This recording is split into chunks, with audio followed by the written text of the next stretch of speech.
আসসালামু আলাইকুম। আশা করি আপনি ভালো আছেন। আল্লাহর রহমতে আমিও ভালো আছি। আমি যে ঘটনাটা বলতে চাই, সেটা আসলে আমার নিজের সাথে পরপর ঘটে যাওয়া। সালটা ২-৩ বছর আগে আমি আর আমাদের মসজিদের ইমাম সাহেব, আমরা মোট ৬-৭ জন মিলে শীতের সময় একটা মাহফিলের মধ্যে গেলাম। সেখান থেকে ফিরতে রাত ১:৩০ থেকে ২টা বেজে গেল। তখন মসজিদের ইমাম সাহেব আমাকে বলল, আমি যেন উনার সাথে মসজিদে থেকে যাই। যেহেতু রাত অনেক হয়ে গেছে। তখন মসজিদের ইমাম সাহেব আমাকে এটা বলায় আমি থেকে গেলাম। আমি আর না করতে পারলাম না। বাকিদেরকে চলে যেতে হলো।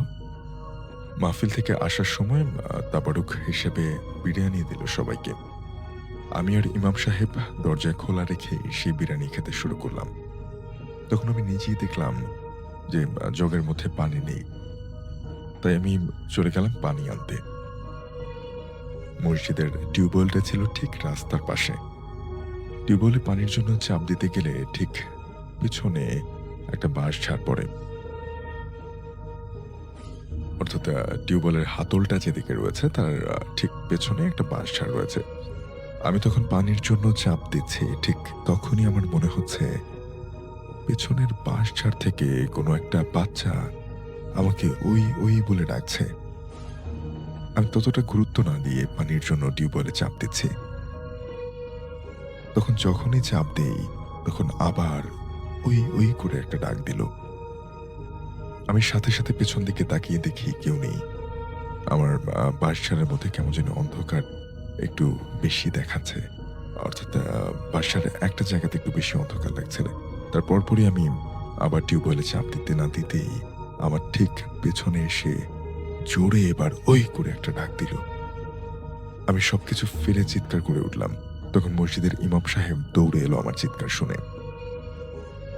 ইমাম সাহেব আসার পরে আমি ওনাকে সবকিছু খুলে বললাম এবং আমরা দুজনেই চারপাশের সবকিছু দেখলাম। ইমাম সাহেব খুব ভালোভাবে এক জায়গাতে দাঁড়িয়ে দেখলেন আমি সব জায়গায় খুঁজছিলাম। ইমাম সাহেবের ব্যবহার দেখে বুঝলাম উনি সব আগে থেকেই জানে। তারপর সারারাত আমাকে ইমাম সাহেবের সাথে ঘুম হলো না। ঠিক ৪-৫ দিন পরে ইমাম সাহেব আমাকে খবর দিল এবং আমি যাওয়ার পরে তিনি বলল যে, "তুমি যে সেদিন রাতে ভয় পেলে, আমিও আজকে ফজরের আজান দেওয়ার সময় একটা বাচ্চার ছায়া দেখলাম। আমার সামনে দিয়ে দৌড়ে গেল।" এটাই আমার ১ম ঘটনা এবং এরপর থেকে আজও যা ঘটছে বলার মতো না ভাইয়া। আমাদের গ্রামের বাড়ির আশেপাশে সব দিক দিয়ে প্রায় পুকুর আর ডোবা ছিল। আমাদের বাড়ির পেছনে ময়লার কারণে আ জমে একটা ছোটখাটো হাঁটু সমান পানি কাদায় ভরা ডোবা টাইপ ছিল। ওই ডোবার সামনেই থাকতো এক মহিলা। সে আর তার ছোট ছেলে ওই বাড়িতে থাকতো। তাদের স্বামী খুব সম্ভবত কোথাও চলে গিয়েছিল আর ফিরে আসেনি। ছেলেটার বয়স তখন ১৮-২০ বছর মতো হবে। সবার ধারণা ছেলেটার মাঝে জিনের আসর আছে। এর কারণ হঠাৎ সে গায়েব হয়ে যেত। ২-৩ দিন পরে দূরে কোথাও অন্য একটা জায়গায় মিলত সেই ছেলেটার খোঁজ। এভাবে প্রায় চলতে থাকলো অনেকদিন। অনেক ঝাড়ফুঁক, হুজুর, ডাক্তার সবকিছু দেখিয়েও ঠিক করতে পারা যায়নি তাকে। তো একদিন আমার বাসায় নানু-মনিরা বেড়াতে এসেছেন। অর্থাৎ তার নানু বা নানি তারা বেড়াতে এসেছেন। সবাই রান্নাবান্নার কাজে ব্যস্ত ছিল। হঠাৎ সবাই শুনতে পায় মানুষের মুখ বন্ধ অবস্থায় জোরে চিৎকার করলে যেমন একটা আওয়াজ হয় ঠিক তেমন। আমরা খুব ভয় পেয়েছিলাম। কিন্তু আম্মু বলল যে বাচ্চারা দুষ্টুমি করছিল। কিন্তু আওয়াজটা রীতিমতো বেড়েই যাচ্ছিল। তো এরপরে আব্বুই আর দেরি না করে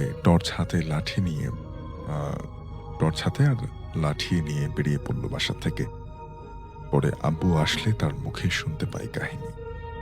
তিনি বললেন, যাওয়ার পর ওই জায়গায় গিয়ে দেখেন মান্নান, অর্থাৎ সেই ডোবার পাশে যে মহিলা থাকতেন তার ছেলেসহ সেই ছেলেটার নাম মান্নান।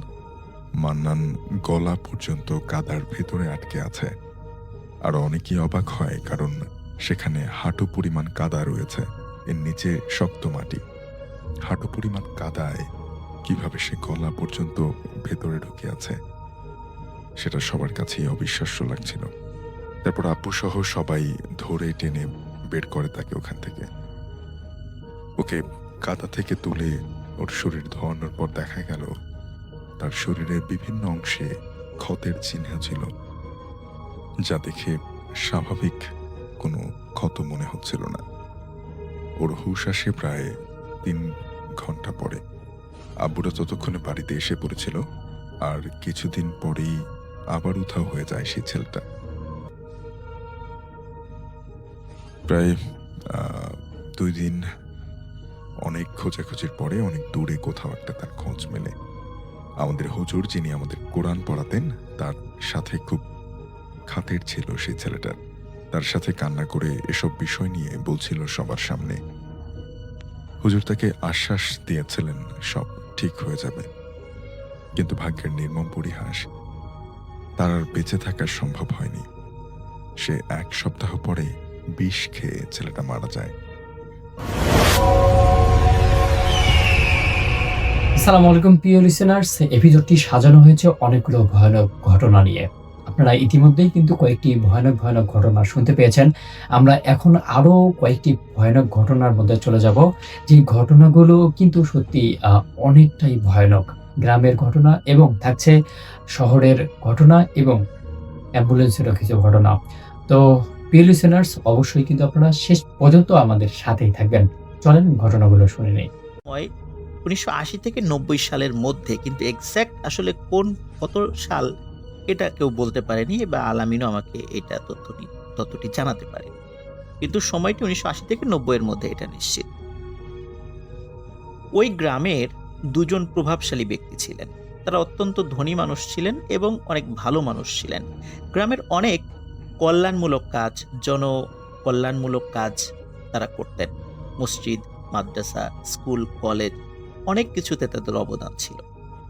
ব্যবসায়িক কারণে তারা অধিকাংশ সময় দেশে থাকতেন না। একসময় তারা সিদ্ধান্ত নেন যে গ্রামে যে কবরস্থানটি রয়েছে, শালনগর ইউনিয়নের কেন্দ্রীয় যে কবরস্থানটি, সেটি বেশ দূর হয়ে যায়। অনেক সময় মানুষ মারা গেলে এত দূরে গিয়ে মানে তাদেরকে দাফন করতে অনেক কষ্ট হয়। তো কাছাকাছি যদি কবরস্থান করা যায় তাহলে সেটা খুবই ভালো হয়। তো ওনাদের বাড়ির কাছেই ওনাদেরই তৈরি করা একটি মসজিদ ছিল। এই মসজিদের পাশে একটি জায়গা, এটা ওনাদেরই ছিল। সেই জায়গাটা অবশ্য কোনো কাজে ব্যবহৃত হতো না। সেখানে অনেক ঝোপঝাড়, বাঁশ গাছ ছিল, কদম গাছ ছিল, এরকম অবস্থা ছিল আর কি। তো এই জায়গাটি ওনারা কবরস্থানের জন্য দান করতে চান এবং সেই অনুযায়ী পরিকল্পনাও চূড়ান্ত হয়। সিদ্ধান্ত যখন চূড়ান্ত হয়, তখন এই দুই ভাইয়ের যিনি আম্মা ছিলেন, তিনি স্বপ্নে দেখেন, স্বপ্নে কেউ একজন এসে তাকে বলছে যে এখানে কবরস্থান করিস না, ভালো হবে না। উনি যখন সকালবেলা ঘুম থেকে উঠে বিষয়টি সবাইকে বলেন এবং তার 2 সন্তানকেও খবরটি পৌঁছান, তখন তারা বলে স্বপ্ন তো স্বপ্নই, এগুলো নিয়ে চিন্তা করার কোনো প্রয়োজন নেই। যে পরিকল্পনা নিয়েছি সেটা করব এবং এটা তো একটা ভালো কাজ, সওয়াবের কাজ, সুতরাং এখান থেকে পিছু হটার কোনো সুযোগ নেই। পরিকল্পনা অনুযায়ী কাজ শুরু হয়ে যায়। গ্রামে অনেক দরিদ্র মানুষ ছিল, যেহেতু তারা অনেকেই ফ্রিতে বাঁশগুলো কেটে নিয়ে যায়। আর যে বড় বড় মোটা মোটা কদম গাছ হয়েছিল, এই গাছগুলি গ্রামেরই একজন মানুষ, তার নাম হচ্ছে রুহুল আমিন, উনি একজন কাঠ ব্যবসায়ী ছিলেন। তিনি এটি খুবই নামমাত্র মূল্যে কিনে নেন। উনিও গরিব মানুষ ছিলেন, তো চিন্তা করলেন এই গাছগুলো কাটার জন্য তো অনেকগুলো শ্রমিক লাগালে তার খুব বেশি প্রফিট হবে না। তো এই জন্য চিন্তা করলেন যে যতগুলো শ্রমিক না হলেই না, ঠিক ততগুলোই নেবেন এবং উনি অধিকাংশ কাজগুলো করবেন। এরকমই পরিকল্পনা করলেন। যে রাত্রে উনি স্বপ্ন দেখেন, এই স্বপ্নটি ছিল এমন, কারণ এই রাত্রের পরের দিনই উনি গাছ কাটতে যাবেন, সবকিছু ঠিক ছিল। ওই রাত্রে উনি স্বপ্ন দেখেন কেউ একজন এসে বলছে রুহুল, গাছগুলো কাটিস না, তোর ভালো হবে না, গাছগুলো থাক, এভাবেই থাক। রুহুল এই স্বপ্নের কোনো গুরুত্ব দেয় না। পরের দিন তার পরিকল্পনা অনুযায়ী গাছ কাটা শুরু করে। গাছ কাটতে থাকে। গাছ কাটার পরে সেই গাছগুলো টুকরো টুকরো করে। নিজেও অনেক কষ্ট করে সেই টুকরোগুলো উঠে ভ্যানে উঠিয়ে সেগুলো আবার শহরে মানে মিলে নিয়ে যায় সেগুলো। কবরস্থান তৈরি হয়ে যায়, সব ঝোপঝাড় কাটা শেষ হয়ে যায়। এর কয়েকদিন পরেই ওই গ্রামেরই একজন মানুষ, তার নাম হচ্ছে কালু। এই কালু নামের একজন ব্যক্তির লাশ দাফন করা হয়। কবরস্থানের পাশেই মসজিদ ছিল, পাঞ্জেগানা নামাজ সেখানে হতো, জুম্মার নামাজ হতো। ওই মসজিদে যারা নামাজ পড়তে আসতেন ফজরের, তো যেদিন লাশ দাফন করা হয় কালু মিয়ার, তার ঠিক পরের দিন ফজরের আজান হওয়ার পর অনেকেই মসজিদে এসেছে, আবার নামাজ হওয়ার পরে অনেকেই বাড়িতে চলে গেছে। কিন্তু কিছু মুসল্লি, ওনারা সূর্য ওঠা পর্যন্ত নিজেরা নিজেদের মধ্যে গল্প গুজব করছেন। সূর্য ওঠার পর যখন তারা বের হয়েছেন, তখন হঠাৎ দেখে এই কবরস্থানের ভেতরে প্রথম যে কবরটি হয়েছে কালু নামক একজন ব্যক্তির, ওনার কবরের পাশে মনে হচ্ছে সাদা লম্বা করে কিছু শোয়ানো, সাদা কাপড় দিয়ে ঢাকা। মুসল্লিরা কৌতূহল হয়ে কবরস্থানের ভিতরে ঢুকে তারা যেটা দেখতে পান সেটা দেখার জন্য অবশ্যই তারা প্রস্তুত ছিলেন না। তারা দেখেন কালুর কবর খোঁড়া, কালুর লাশটি কবরের বাইরে রেখে দেয়া। তারা নিজেরা আলোচনা করছিলেন যে আচ্ছা, এটা নিশ্চয়ই কোনো শিয়াল বা অন্য কিছুতে করে থাকবে। আবার তারা লক্ষ্য করলেন যে শিয়াল যদি করেই থাকবে, তাহলে এই কাফনে মোড়ানো লাশের শরীরে কোনো ক্ষত নাই, কাফনের গায়ে কোনো ক্ষত নাই, একদম ঠিক যেভাবে লাশ দাফন করা হয়েছিল গতকালকে ঠিক তেমনই আছে। শেয়াল বা কোনো হিংস্র জন্তু যদি লাশ এখান থেকে টেনে তোলে, এরকম তো হওয়ার কথা না। কাপড় এক জায়গা থাকবে, ডেড বডি এক জায়গা থাকবে, লাশের গায়ে ক্ষত সৃষ্টি করবে, এলোমেলো থাকবে সবকিছু। কিন্তু মনে হচ্ছে খুব সুন্দরভাবে কোনো মানুষই এই কবরটি খুঁড়েছে, সুন্দরভাবে বাঁশগুলো এক পাশে রাখা এবং লাশটা একটা পাশে সুন্দর করে রেখে দেয়া। তখন কেউ কেউ বলেন মনে হয় কোনো লাশ চোর বা কাফন চোর এরা এই কাজটি করতে পারে। তো কাফন চোর যদি করে থাকে তাহলে কাফন তো নেয়নি, এটা কেন হলো? আবার লাশ চোর যদি এসে থাকে তাহলে লাশেরও তো কোনো অঙ্গ প্রত্যঙ্গ তেমন কোনো ক্ষত দেখা যাচ্ছে না, তাহলে কে এই কাজটি করলো? তখন তারা চিন্তা করে হয়তো বা কাজটি করার চেষ্টা করতে গেছিল, মানুষজন চলে এসেছে, এই জন্য মনে হয় পারেনি। যাই হোক, গ্রামের আরো কিছু লোকদেরকে ডাকা হয়, ডেকে ওই কবরেই কালুকে আবার কবরস্থ করা হয়। পরের দিন ফজরের নামাজের পর কবরস্থানের মধ্যে আবারও সেম ঘটনা দেখা যায়। কালুর লাশ কবরের বাইরে, ঠিক যেমনটা গতকালকে ছিল। মুসল্লিরা চিন্তা করে যে কে এই কাজটি করছে, কেনই বা করছে? কারণ যদি চুরি করার উদ্দেশ্যে, লাশ চুরি করার উদ্দেশ্যে করে থাকে, তাহলে তো তারা চুরি করছে না, কাফনও চুরি করছে না, লাশের গায়ে কোনো ক্ষতও সৃষ্টি করে নাই কেউ যে কোনো অঙ্গ প্রত্যঙ্গ কেটে নিয়ে যাবে, তাহলে কে এই কাজটি করছে? তারা বুঝতে পারে না। আবারও ওই দিনের মতো কালুকে কবরস্থ করা হয়। তৃতীয় দিন একই ঘটনা ঘটে। এবার গ্রামের লোকজন সমবেত হয়ে আলোচনায় বসে যে এই কাজটি কে করতে পারে। ওই সময় ওই জায়গাতে রুহুল আসে। এই 2 দিন কিন্তু রুহুল আসেনি এখানে, কিন্তু তৃতীয় দিন আসে। আসার পরে রুহুল বলে, যেহেতু বারবার লাশের মানে এই লাশটি কবরের বাইরে কেউ রেখে দিচ্ছে, এখানে কবর দেওয়ার দরকার নাই, অন্য জায়গায় কবর দিও। কিন্তু গ্রামের লোকজন বলে, কেন আমরা অন্য জায়গায় কবর দিব? যার মানে লাশটি এখানে দাফন করা হয়েছে কালুর, সে এইখানেই থাকবে। কিছু দুষ্টু লোকের কারণে তো আমরা এইভাবে একটা মানুষের লাশকে আরেক জায়গায় সরাতে পারি না। সেই সিদ্ধান্তই হয়, সেই সিদ্ধান্তই বহাল থাকে।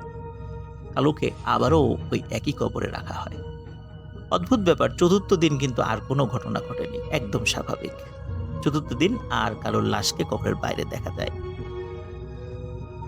সবাই ভাবে যে ঝামেলা মনে হয় শেষ। এর কয়েকদিন পরে স্থানীয় আরেকজন ব্যক্তি, তার নাম হচ্ছে সমেদ, আসলে তার নাম হচ্ছে আব্দুস সামাদ, গ্রামের লোকজন তাকে সমেদ নামে চেনে। তো সমেদ নামে একজন ব্যক্তি, উনি মারা যান। মারা যাওয়ার পর তাকে দাফন করা হয়। অদ্ভুত ব্যাপার, পরের দিন একই ঘটনা ঘটে। সমেদের লাশ কবরের বাইরে, ঠিক যেমনটি কালুর লাশ ছিল। তারা চিন্তা করে আবার শুরু হয়েছে একই ঝামেলা, কে করছে এটা, খুব বিরক্ত হয়। এই খবরটি তখন বিদেশে থাকা ওই দুই প্রভাবশালী ভালো মানুষ, দুই ভাইয়ের কাছে পাঠানো হয়।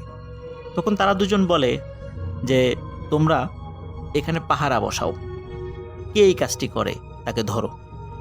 পাহারার জন্য খুব সাহসী 4 জন করে মানুষ রাখো, এদের যত খরচ লাগে আমরা দিব, কিন্তু তোমাদেরকে ফাইন্ড আউট করতে হবে যে কে এই কাজটি করছে এবং এই ঘটনাটি বন্ধ করতে হবে। সত্যি তাই, সমেদ মিয়া মারা যাওয়ার পর যখন প্রথম দিন একই ঘটনা ঘটে, তাকেও ওই কবরে সমাহিত করা হয়। দ্বিতীয় দিন থেকে 4 জন সাহসী মানুষকে পাহারায় বসানো হয়। অদ্ভুত ব্যাপার, দ্বিতীয় দিন ফজরের আজানের সময় যখন মুয়াজ্জিন সাহেব এসেছে, তিনি দেখেন এই 4 জন ব্যক্তি কবরস্থানের মধ্যে বেঘোরে ঘুমাচ্ছে। তিনি আজান দিয়ে তাদেরকে ডাকাডাকি করার চেষ্টা করেন, কিন্তু কারোরই ঘুম ভাঙছে না। ততক্ষণে আরো কয়েকজন মুসল্লি চলে আসেন, তারাও তাদেরকে খুব ডাকাডাকি করে, তাদেরও ঘুম ভাঙছে না। ডাকাডাকির একটা পর্যায়ে তারা লক্ষ্য করেন যে সমেদের লাশও কবরের বাইরে। অনেক কষ্ট করে এই 4 জন পাহারাদারের ঘুম ভাঙানো হয়। ঘুম ভাঙার পরে পাহারাদারদেরকে জিজ্ঞেস করা হয়, তোমরা কি পাহারা দিলা? এই যে আজও তো লাশ বাইরে চলে আসছে, কেউ বাইরে রেখে গেছে। তখন ওই 4 জন ব্যক্তি বলছেন যে আমরা ঠিকঠাক মতোই পাহারা দিচ্ছিলাম। গভীর রাতে হঠাৎ এমন একটি অদ্ভুত সুন্দর সুঘ্রাণ আমাদের নাকে আসে, তখন আমাদের প্রচন্ড ঘুম পায়। এরপরে আমাদের আর কিছু মনে নেই। গ্রামবাসী তাদের এই বক্তব্যে আসলে সন্তুষ্ট হয় না, খুব বিরক্ত হয়। ওই দিনই ওই 4 জনকে চেঞ্জ করে পরের দিন নতুন 4 জনকে রাখা হয়। কিন্তু তৃতীয় দিনও একই ঘটনা ঘটে। ফজরের সময় মুয়াজ্জিন সাহেব এসে দেখে 4 জন ঘুমাচ্ছে, এবং এমন ঘুম যে তাদেরকে ঘুম ভাঙানো যায় না। পরে আরো লোকজন আসে, তাদেরকে ঘুম ভাঙানো হয়। তারাও একই রকম ব্যাখ্যা দেয় যে রাত্রে একটা অদ্ভুত সুন্দর সুঘ্রাণে তারা সকলে একসাথে ঘুমিয়ে পড়েছে। এরপরে তাদের আর কিছু মনে নাই। তৃতীয় দিন আবারও সেই সাথেও একই ঘটনা ঘটেছে। এনার লাশটা অন্য জায়গায় কবর দেয়, এখানে কবর দেওয়ার দরকার নেই। কিন্তু গ্রামবাসী তাতে রাজি হয় না। গ্রামবাসী উল্টো রুহুলকে তিরস্কার করে এবং তৃতীয়বারের মতো, ঠিক কালু মিয়ার মতো, সমেদ মিয়ার লাশও কবরে রাখা হয়। অদ্ভুত ব্যাপার, চতুর্থ দিন আর কোনো ঘটনা ঘটেনি, স্বাভাবিক। টানা বেশ কয়েকদিন হয়ে যায়, কোনো ঘটনা ঘটে না। এইভাবে প্রায় 1 মাস 1.5 মাস কেটে যায়। কারণ এই সময়ের মধ্যে আসলে ওই গ্রামে কেউ মারাও যায় নাই, নতুন করে কোনো কবরও হয়নি। লোকজন এই বিষয়টি একদম ভুলতেই বসেছিল। ওদিকে যেই রুহুল, যিনি ওই কদম গাছগুলি কেটেছিলেন, উনি শুরুতে অবিবাহিত ছিলেন। যখন কবরস্থানটা তৈরি করা হয় তখন অবিবাহিত ছিলেন। এই 1-1.5 মাসের মধ্যে, বিশেষ করে এই সমেদ মিয়া যখন মারা যায়, তার লাশের সাথে এই ঘটনা ঘটে যাওয়ার পরে 1-1.5 মাস যেহেতু হয়ে গেছে, এই 1-1.5 মাসের মধ্যে উনি বিয়ে করেন।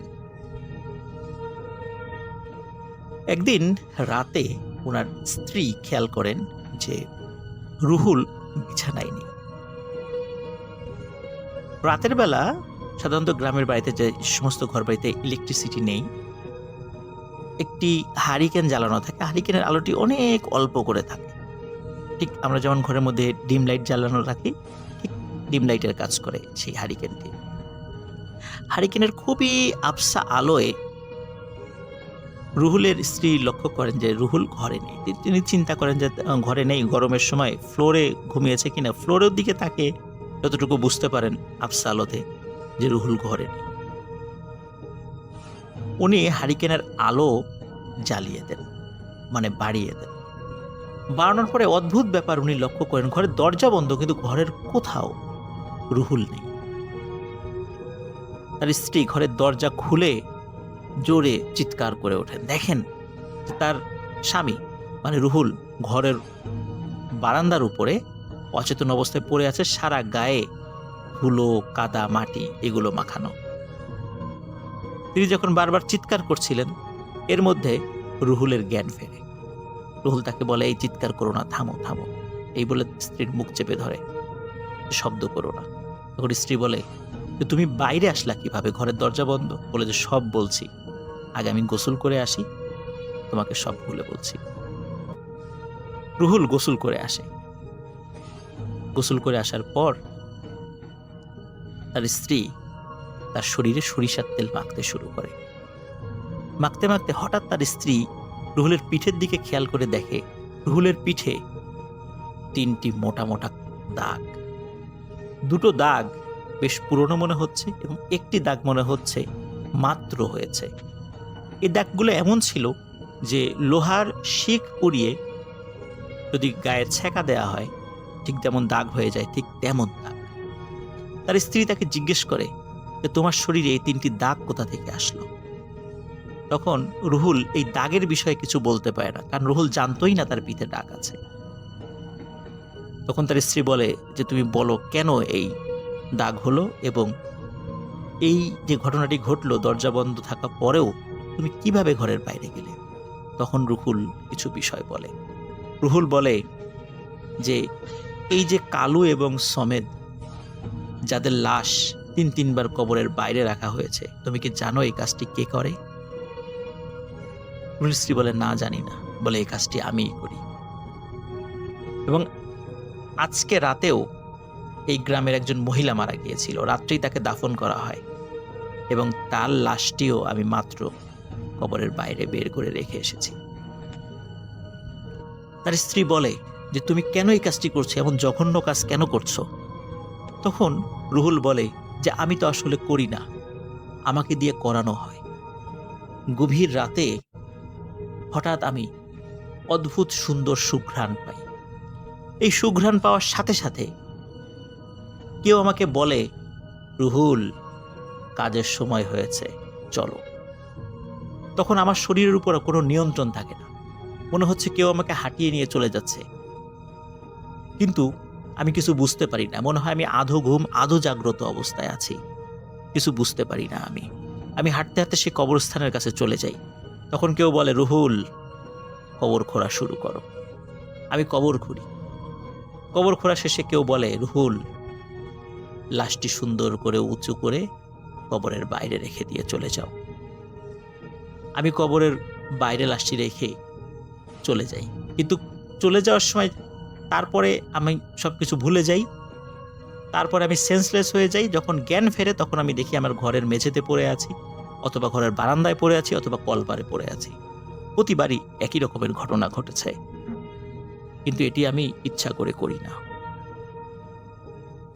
প্রিয় লিসেনার্স, পরের দিন সকালবেলা সত্যিই শোনা যায় যে ওই কবরস্থানে 3য়বারের মতো যে মহিলার কবর হয়েছিল সেই রাত্রে সকালবেলা দেখা গেল যে তার লাশটি কবর থেকে বাইরে বের করে রাখা।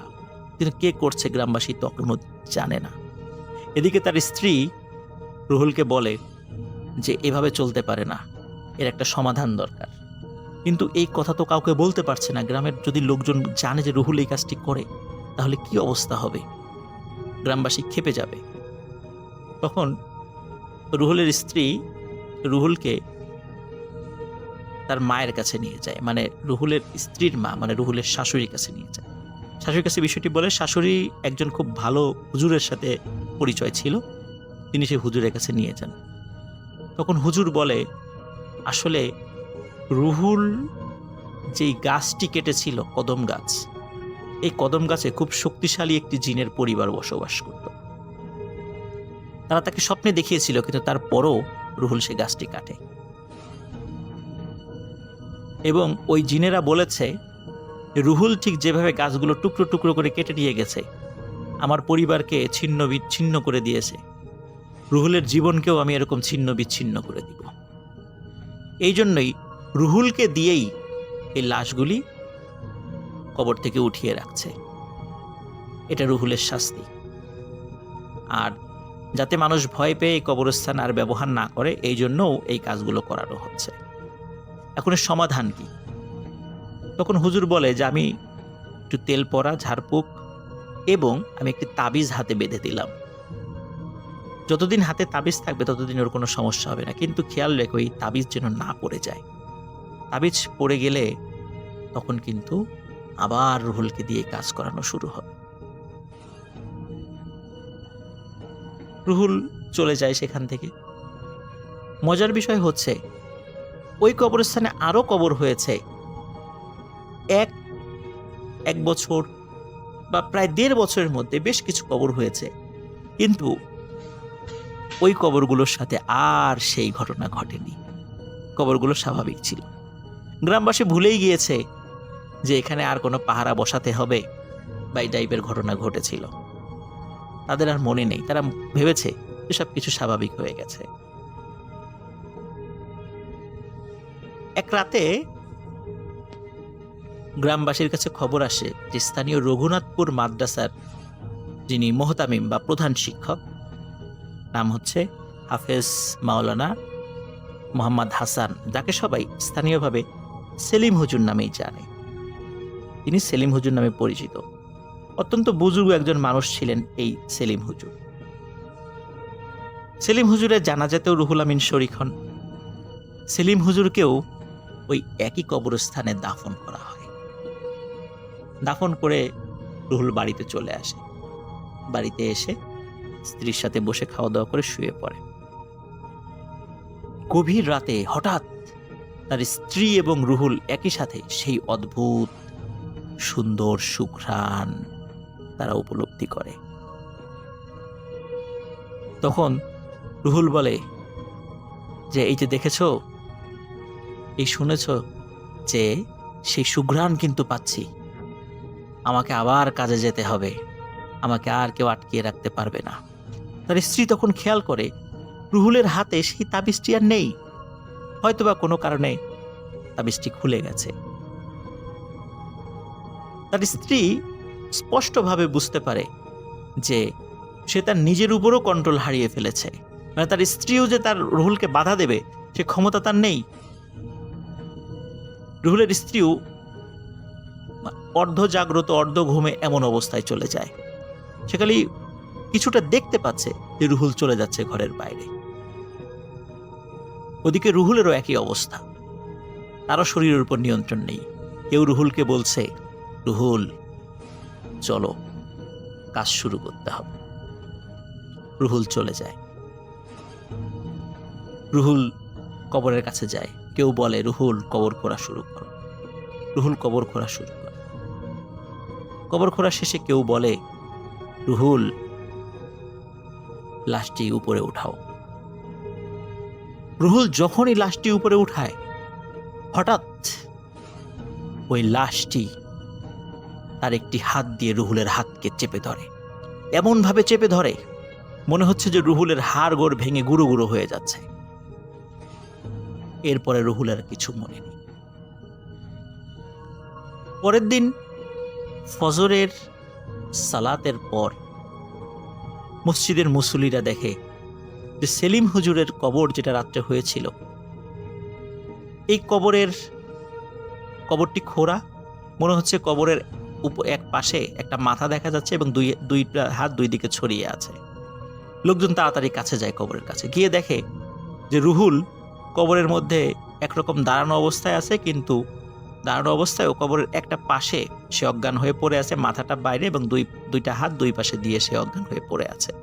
এবং কবরের ভেতরে সেলিম হুজুরের লাশ খুব সুন্দর করেই রাখা আছে, ঠিক যেমন আগের মতো, আগের রাত্রে যেভাবে রাখা হয়েছিল। রুহুলকে সেখান থেকে বের করা হয়, তার জ্ঞান ফেরানো হয়। গ্রামবাসী রুহুলের উপর প্রচণ্ড ক্ষিপ্ত। সবাই বলে, রুহুল তুমি এরকম একটা কাজ করতে পারলা, তুমি এই কাজগুলো করতা? তখন রুহুল স্বীকার করে যে হ্যাঁ, আমি এই কাজগুলো করতাম, কিন্তু আমি করতাম না, কেউ আমাকে দিয়ে করাতো, আমি ইচ্ছা করে করি নাই।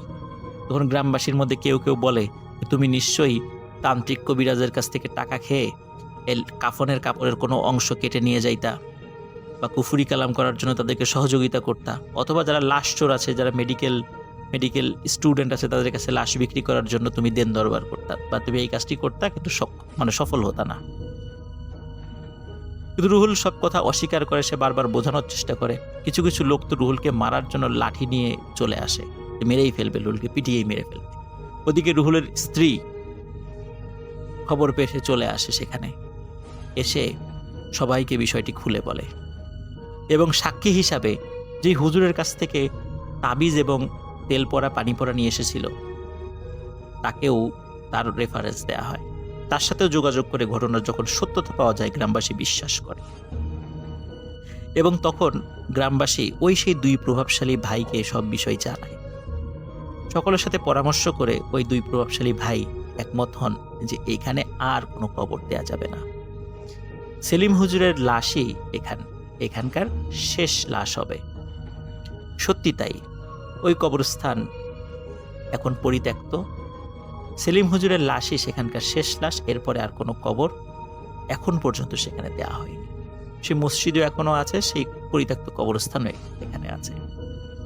কিন্তু যেহেতু দুই ভাই নিয়ত করেছিলেন যে একটি কবরস্থান দেবেন, এই কারণে শালনগর যে কেন্দ্রীয় যে কবরস্থান রয়েছে, এই কবরস্থানের পাশেই আরও জায়গা কিনে কবরস্থানটিকে সম্প্রসারণ করা হয়, যা এখনো রয়েছে। রুহুল বছরখানেক আগে মারা গেছে, তার স্ত্রী এখনো জীবিত আছে। আর যেই দুই ভাইয়ের কথা বললাম, সঙ্গত কারণে তাদের নাম বলছি না, যদিও আলামিন আমাকে তাদের নাম বলেছে।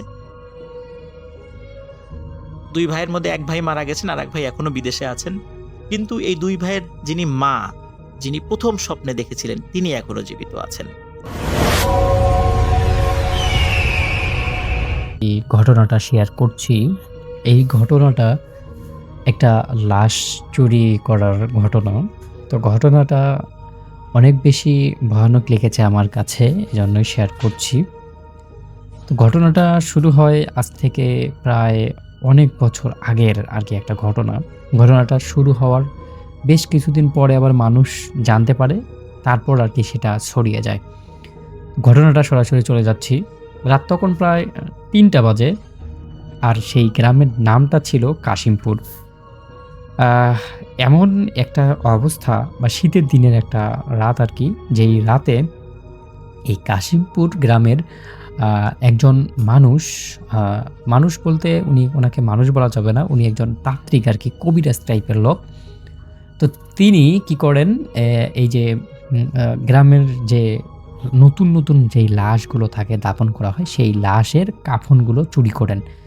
তো ওনার শুধু কাজ কাফন চুরি করা না, উনি লাশটাকেও চুরি করে নিয়ে যান।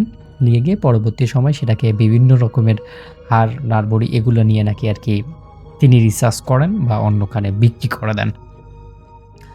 তো যাই হোক, একটা রাতে এই লোকটা তান্ত্রিক আর কি, উনি দিনের বেলায় এমন একটা বেশে থাকেন বা এমন একটা অবস্থায় থাকেন যে ওনাকে সন্দেহ করার মতো কেউ ছিল না তখন। সবাই জানতো যে উনি অনেক পরহেজগার একজন ব্যক্তি, কিন্তু তিনি লাশের রাত্রের বেলায় এইরকম কাজকর্ম করেন আর কি। তো একদিন মন্টু মিয়া, তার যে দাদা ছিল, সেই দাদা মারা যায়। মারা যাওয়ার পর উনি ওনার যে দাদার লাশটা ছিল, সেই লাশটা স্থানীয় যে কবরস্থান আছে সেই কবরস্থানে দাফন করে। এবং দাফন করার পর দিন সকালে গ্রামের মানুষ জড়ো হয়ে সবাই দেখে ওই যে কবরস্থানটা যে ছিল সেই কবরস্থানটার মাটিগুলো সব এলোমেলো। আর ভিতরে যেটা লাশ তারা গতদিনেই দাফন করেছে সেই লাশটি নেই। আর আ যেই লাফ মানে লাশটার যে ওয়ারিশ যে মন্টু মিয়া তিনি আরকি আ বেশ খানিকটা অবাক হয়ে যায়। গতদিনেই তো তার দাদাকে এখানে দাফন করা হয়েছে। আজকে তাহলে সেই লাশটা কোথায় গেল? ১ম এ সবাই ভাবল হয়তো কুকুর বা শেয়াল কবর খুঁড়েছে। কিন্তু মানে সবাই একটু ভালো করে ওখানে লক্ষ্য করে খোঁজাখুঁজি করে দেখতে পারে কবরের চারপাশে মানুষের পায়ের ছাপ, অনেকগুলো ছাপ সেখানে দেখা যাচ্ছে। আর মাটির পাশের এক টুকরা বস্তার অংশ পড়ে আছে। যেটা দেখে আ মানে আর কারো সন্দেহর বাকি নেই যে আসলে এটা কোনো মানুষের কাজ নয়। আর গ্রামের মুরব্বিরা বলল, "এটা অবশ্যই মানুষের কাজ। কেউ না হলে কেউ এই লাশটাকে চুরি করেছে।" তো যাই হোক, একটা লাশ চুরি হওয়ার পর গ্রামের সবাই সচেতন। এরপর থেকে কবরের আশপাশে রাত হলে কেউ আর যায় না। কিন্তু রহস্যটা ধীরে, ধীরে আরো গভীর হতে থাকলো। সে মানে মন্টু মিয়ার কথা বলছি। মন্টু মিয়া এই বিষয়টাকে অনেক বেশি সিরিয়াসলি নেয়। কারণ সে জানে যে তার যে দাদা ছিল তিনি অনেক পরহেজগার একজন ব্যক্তি ছিল। তার লাশটা নিয়ে বা তার লাশের কাপড় নিয়ে হয়তো কোনো কবিরাজ বা কোনো তান্ত্রিক বা এরকম কেউ খারাপ কিছু করতেছে। তো এটা নিয়ে তার সন্দেহ হওয়ার পর থেকে তিনি কি করলেন? সাহস করে সেই যে কবরস্থানটা ছিল সেই কবরস্থানটা পাহারা দেওয়া শুরু করলেন। কোনো না কোনোভাবে তিনি এইটা বুঝতে মানে চাইছিলেন যে আসলে এরপর কি হয়? তো তিনি পাহারা দিচ্ছেন, পাহারা দিচ্ছেন। কিন্তু কোনো নতুন লাশ দাফন না হওয়ার কারণে তিনি হয়তো কাউকেই খুঁজে পাচ্ছেন না। তো যাই হোক, তারপর উনি একদিন আ মানে মানে ভাবলেন যে আসলে এইভাবে ওই যে লাশ চুরি করছে যে তাকে পাওয়া যাবে না। যেদিন নতুন লাশ এখানে আসবে, দাফন করা হবে সেই দিনে হয়তো কাউকে খুঁজে পাওয়া যেতে পারে। তারপর যেই কথা সেই কাজ। তিনি মানে খোঁজখবর রাখতে থাকলেন যে কবে নতুন কোনো আ মানে লাশ এখানে আসে বা কবে নতুন একটা লাশ এখানে পাওয়া যায়। যাই হোক, তিনি দেখলেন যে তার ২-৩ দিন পরেই একটা নতুন লাশ সেখানে দাফন করা হয়েছে। তো সেদিন তিনি একদম তার যে জিনিসপাতি আছে সেই জিনিসপাতি নিয়ে লাশের আ মানে কবরস্থানটায় পাশে লুকিয়ে থাকলো। সে দেখতে আসলো যে আসলে এখানে হচ্ছেটা কি? তারপর আস্তে, আস্তে রাত বাড়তে থাকলো। চারদিকের নীরবতাও, নিস্তব্ধতাও বাড়তে থাকলো। হঠাৎ সে লাশের মানে কবরস্থান থেকে একটা শব্দ শুনতে পেল। ১ম এ শব্দটা তার কাছে স্পষ্ট না। তাই শব্দটাকে আরেকটু শিওর করার জন্য সে আরো গভীর মনোযোগ দিয়ে সেই শব্দটা শোনা শুরু করল। কিন্তু সে দেখল বা মানে সে শুনতে পারল কেউ যেন কবরস্থানের ভিতরে মাটি খুঁড়ছে। তিনি ভাবলেন যে এই যে আজকে পেয়েছি এত রাত্রে যেহেতু মাটি খুঁড়ছে তার মানে এখানে সত্যিই কিছু একটা আছে। তারপর সে আস্তে, আস্তে, আস্তে, আস্তে শুয়ে, শুয়ে অনেক টেকনিক খাটিয়ে এগিয়ে যাইতে লাগলো। কুয়াশার ভিতরে যদিও মানে সবকিছু দেখা যাচ্ছে না, কিন্তু তিনি আন্দাজ করতে পারছেন ২ জন মানুষ একটা কবর খুঁড়ছে। সেই যে নতুন কবরটা আজকে দেওয়া হয়েছে সেই কবরটা খুঁড়ছে। তাদের মুখ দেখা যাচ্ছে না একদমই। কিন্তু অদ্ভুত বিষয় হলো তারা কোনো কথা বলছে না, একদমই নিঃশ্বাস নিচ্ছে না। তাড়াহুড়ো করে কাজ করতেছে সেই ঘোড়া। তো মন্টু মিয়া ভয় পেলেও তার মানে ভিতরে যে দাদার লাশ চুরি হওয়ার যে রাগটা ছিল সেই রাগটা নিয়ে সে লুকিয়ে থাকলো।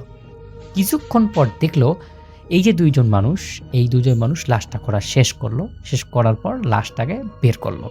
আর এই মানে লাশটা বের করার পরেই যে ঘটনাটা, এই ঘটনাটাই আসল এই গল্পের আসলে এই কাহিনীর আসল দৃশ্য। তারপর তারা দেখল যে এই যে লাশটাকে যে গতদিন দাফন করা হয়েছে, এই লাশটা লড়ে চড়ে উঠল। এবার মন্টু মিয়া একদম বুক ধড়ফড় করতে লাগলো। তারপর সে ভালোভাবে এই জিনিসগুলো মানে লক্ষ্য করতেছে, ভালোভাবে আরকি পর্যবেক্ষণ করতেছে আসলে এখানে হচ্ছেটা কি আজকে ভালোভাবে দেখব। সে দেখল লাশটা যেন ধীরে, ধীরে উঠে বসেছে। কিন্তু আশ্চর্যের বিষয় হলো যারা লাশ তুলছে তারা কোনো ভয় পাচ্ছে না, বরং তারা যেন সেই লাশটাকে টেনে নিয়ে যেতে লাগলো। মানে এমন একটা দৃশ্য, এটা আসলে কারো কাছেই কাম্য না। তিনি মানে যেটা ভাবছিলেন সেটা না হয়ে এখানে অন্য কিছু হচ্ছে। লাশটা নিজের থেকে উঠে বসে আবার নিজের থেকে যাইতে যাচ্ছে। তো এরকম একটা দৃশ্য দেখার পর তিনি বেশ খানিকটা অবাক হয়ে গেলেন এবং মানে সেখানেই অজ্ঞান হয়ে পড়লেন। তো তিনি যে ওই কবরস্থানে গেছেন এটা কিন্তু কেউ জানে না। তার পরদিন সকালে তিনি আবার নিজের থেকেই জ্ঞান ফিরে পেয়েছেন আলহামদুলিল্লাহ, এবং পরবর্তী সময়ে তিনি গত রাত্রের যে ঘটনাটা আছে সেই ঘটনাটা একদম নিজের থেকে চাপা হয়ে গেলেন। কাউকে বললেন না, কাউকে শেয়ার করলেন না। কারণ তার কাছে এই বিষয়টা একদমই ভুতুড়ে মনে হয়েছে। তো সে কি করলো যে না, একদিন দেখে এটা বিশ্বাস করা যাবে না, পরদিন আমি আরো কিছু দেখার চেষ্টা করব। তো উনি আবার অপেক্ষা করলেন, আবার পরদিন কবে এই হয় আরকি, আবার দাফন করা হয়। তো তার ৭ দিন পরে আরো একটা মানুষ মারা যাওয়ার পর সেই কবরস্থানে আবারও দাফন করা হয়। এবার তিনি তার শক্তি সাহস বেড়েছে। তার আরো যে ২-৩ জন ছিল তার সঙ্গী সাথী ছিল তাদেরকে যাদেরকে শেয়ার করছে আরকি গোপনে বন্ধু-বান্ধবদের, তাদের সবাই মিলে এই কবরস্থানটা যে আছে সেই কবরস্থানের বিভিন্ন জায়গায় গিয়ে তারা আরকি মানে লুকিয়ে থাকলো যে এবার কেউ আসলেই তাকে যেন আমরা ধরে ফেলতে পারি। এবং যেই কথা সেই কাজ। তারা সবাই লুকিয়ে আসলো। রাত গভীর হতে লাগলো। তারপর তারা দেখলো কোনো একজন মানুষ, মানে তার ওই যে আমি ১ম এ গ্রামের তান্ত্রিকের কথা বলেছি, সেই তান্ত্রিক টাইপের একজন সেখানে এন্ট্রি হলো। এন্ট্রি হওয়ার পর তারা দেখতেছে আরকি, এই যে মন্টু মিয়ার যারা সঙ্গবঙ্গ আছে তারা সবাই দেখতেছে যে ওই যে যেই লোকটা আসলো সেই লোকটা লাশ খোলা শুরু করে দিয়েছে। খুঁড়তে যখন আরকি লাশটা মানে কবরটা খোঁড়া শেষ, লাশটা সবেমাত্র নিবে, ঠিক তখনই সেখানে একটা মানে সাদা টাইপের অবয়ব চলে আসে। এই অবয়বটা দেখে তো মানে ওই লোকটা তো ভয় পেয়েছে, উল্টা মন্টু মিয়ারাও অনেক বেশি ভয়। মানে ১ম দিন যেটা দেখছে আজকে তারও আবার ভিন্ন। তো এই সবকিছু মিলে তার কাছে খুবই বেশি অবাক লাগতেছে। সবকিছু অবাক লাগতেছে। তো মন্টু মিয়া কিছু বলতেছে না, তিনি তার মতো আছেন। কিন্তু তাদের যে সদস্য ছিল, এই সদস্যের মধ্যে একজন খুব সাহসী ছিল। তিনি তার লাইটটা অন করে একদম সোজা ওই কবরস্থানের দিকে একদম দৌড় দিয়ে সবাইকে ডাক দিয়ে। তো যখন দৌড় দেওয়া শুরু করলেন, তখন বাকি যারা ছিল তারা আবার বসে থাকে নাই, তারাও দৌড় দিয়েছিল। এখন এইখানে কথা হচ্ছে যে ওই যে তান্ত্রিকের কথা আমি বলছি, ওই তান্ত্রিকই কিন্তু সেই রাত্রে সেখানে ছিল।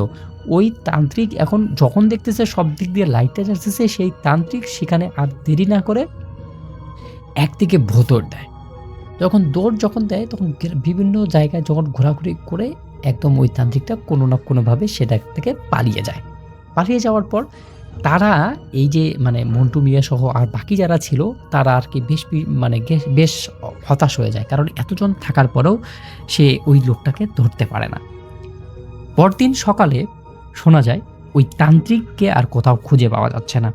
তান্ত্রিককে আর কোনোভাবেই কোথাও খুঁজে পাওয়া যাচ্ছে না। তো খুঁজে যেহেতু পাওয়া যাচ্ছে না, সেহেতু মানুষ এখন আবার সন্দেহ করা শুরু করলো যে এই তান্ত্রিকেই কি আসলে সেদিন ছিল কিনা। তো তখন মন্টু মিয়া সহ তার যা ফ্রেন্ডরা ছিল তারা তদন্ত করা শুরু করলো যে আসলে এখানে কি হচ্ছে। পরবর্তী সময় আসলে ওই যে তান্ত্রিকের যেখানে বাসস্থান ছিল সেই বাসস্থানে তারা আক্রমণ করে, যেখানে দেখতে পারে যে এইরকম বেশ কিছু লাশের কাপড় সেখানে রাখা আছে, বেশ কিছু জাদু টোনা করার যন্ত্রপাতি সেখানে রাখা আছে। আর এই তান্ত্রিক আসলে সেই রাত্রে আসলে তার যে প্ল্যান পরিকল্পনা ছিল সেই প্ল্যান পরিকল্পনা বাস্তবায়ন না করতে পেরে, তার জিনিসপাতি আসলে গুছায় না রাখতে পারে, সে তো পালাই গেছে। এই জিনিসগুলো আরকি সবার সামনে ধরা পড়ে। তো এই পরে সেই তান্ত্রিকের আর কোনো খোঁজ পাওয়া যায়নি। এলাকার লোকরা এখন অনেক বেশি সাবধান হয়ে গেছে। আর কখনোই ওই মানে যে কবরস্থানটা ছিল, ওই কবরস্থানে এমন কোনো ঘটনা ঘটেনি।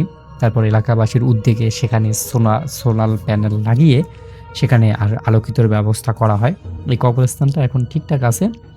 তো এটাই ছিল ঘটনা। আমি আশা করছি ঘটনাটি ভালো লেগেছে। যদি ভালো লাগে তাহলে অবশ্যই আজকের আমাকে জানাবেন। আমি আরও ঘটনা পাঠানোর চেষ্টা করব। সবাই ভালো থাকবেন, সুস্থ থাকবেন। আল্লাহ হাফেজ। পীর পীর সাহেবের ঘটনা। পীর সাহেবের দরবার ছিল এবং প্রচুর লোকজনের আনাগোনা ছিল সব সময়। মানুষজন আসতো বিভিন্ন সমস্যা নিয়ে তার কাছে, তিনি ঝাড়ফুঁক করে দিতেন। কোনো সময় গরিব লোকদের টাকা পয়সা দিয়ে সাহায্য করতেন, আবার সন্ধ্যার সময় তিনি তার মুরিদদের নিয়ে জিকির করতেন। বিভিন্ন সমস্যা নিয়ে তিনি আসা লোকদের ঝাড়ফুঁক করতেন ঠিক সন্ধ্যার পরপরই। তিনি সবসময় তার কাছে কাচের বোতল রাখতেন। যদি কোনো জিনে ধরা রোগী আসতো তার কাছে, তবে সেই জিনগুলোকে তিনি বোতলে ঢুকিয়ে ফেলতেন যদি জিনগুলো যেতে রাজি না হতো। ব্যাপারটা এমন ছিল যে সেই পীর জিনকে বলতেন চলে যেতে, যদি না যাইতো তাহলে মারধর করতেন। তখন কিছু জিন যেতে চাইলে চলে যেতে দিতেন, না যেতে চাইলে বলতেন চলে যান, এলে বোতলে ঢুকিয়ে ফেলবো। তো যারা যেতে চাইতো না তাদেরকে বোঝানোর সুযোগ না দিয়ে তিনি বোতলে ঢুকাতেন এবং সেই বোতল নিয়ে তিনি তার মুরিদদের দিয়ে মাটি চাপা দিয়ে রাখতেন। মুরিদ বলতে তার আশেপাশের অ্যাসিস্ট্যান্টদেরকে দিয়ে। যেহেতু তিনি জিনকে বন্দি করেছেন, তাই সেই জিনের আত্মীয় স্বজনরা যেন সেই পীর বা পীরের পরিবারের কোনো ক্ষতি করতে না পারে, সেজন্য তিনি প্রতিদিন 8টা করে তাবিজ তার বাড়ির চারিপাশে পুঁতে দিতেন তার মুরিদদেরকে নিয়ে।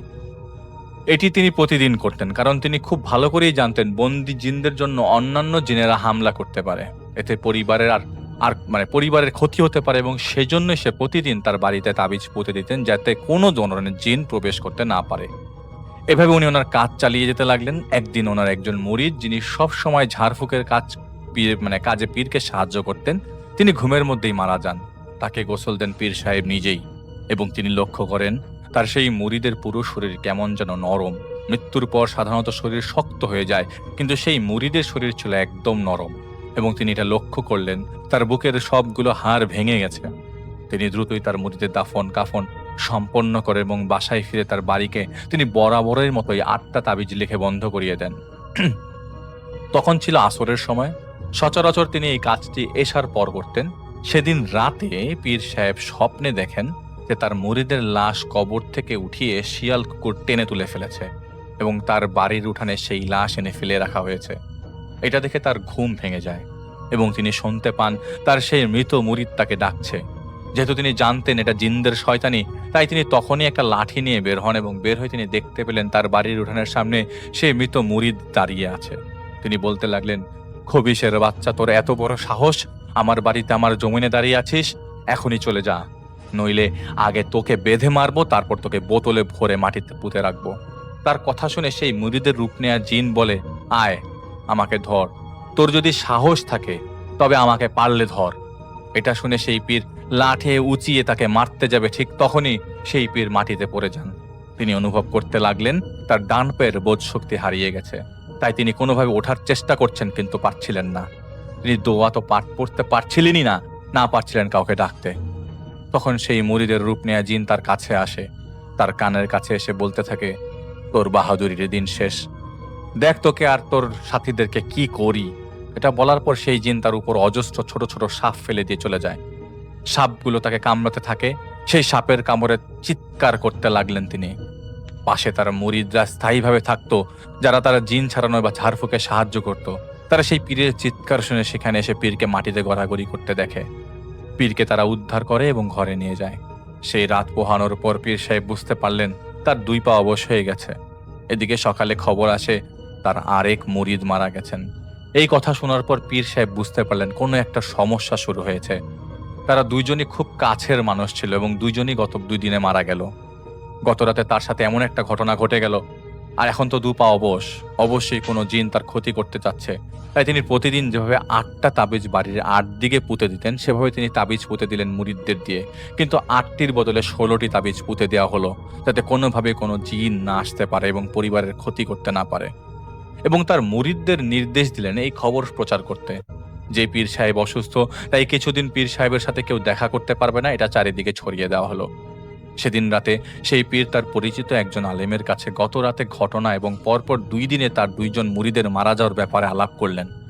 পীরের পরিচিত সেই ব্যক্তি ফোনে তাকে বলেন, যেহেতু আপনি জিনকে বোতলবন্দি করেছেন, তাই হয়তো কোনো জিন আপনার ক্ষতির করার চেষ্টা করছে।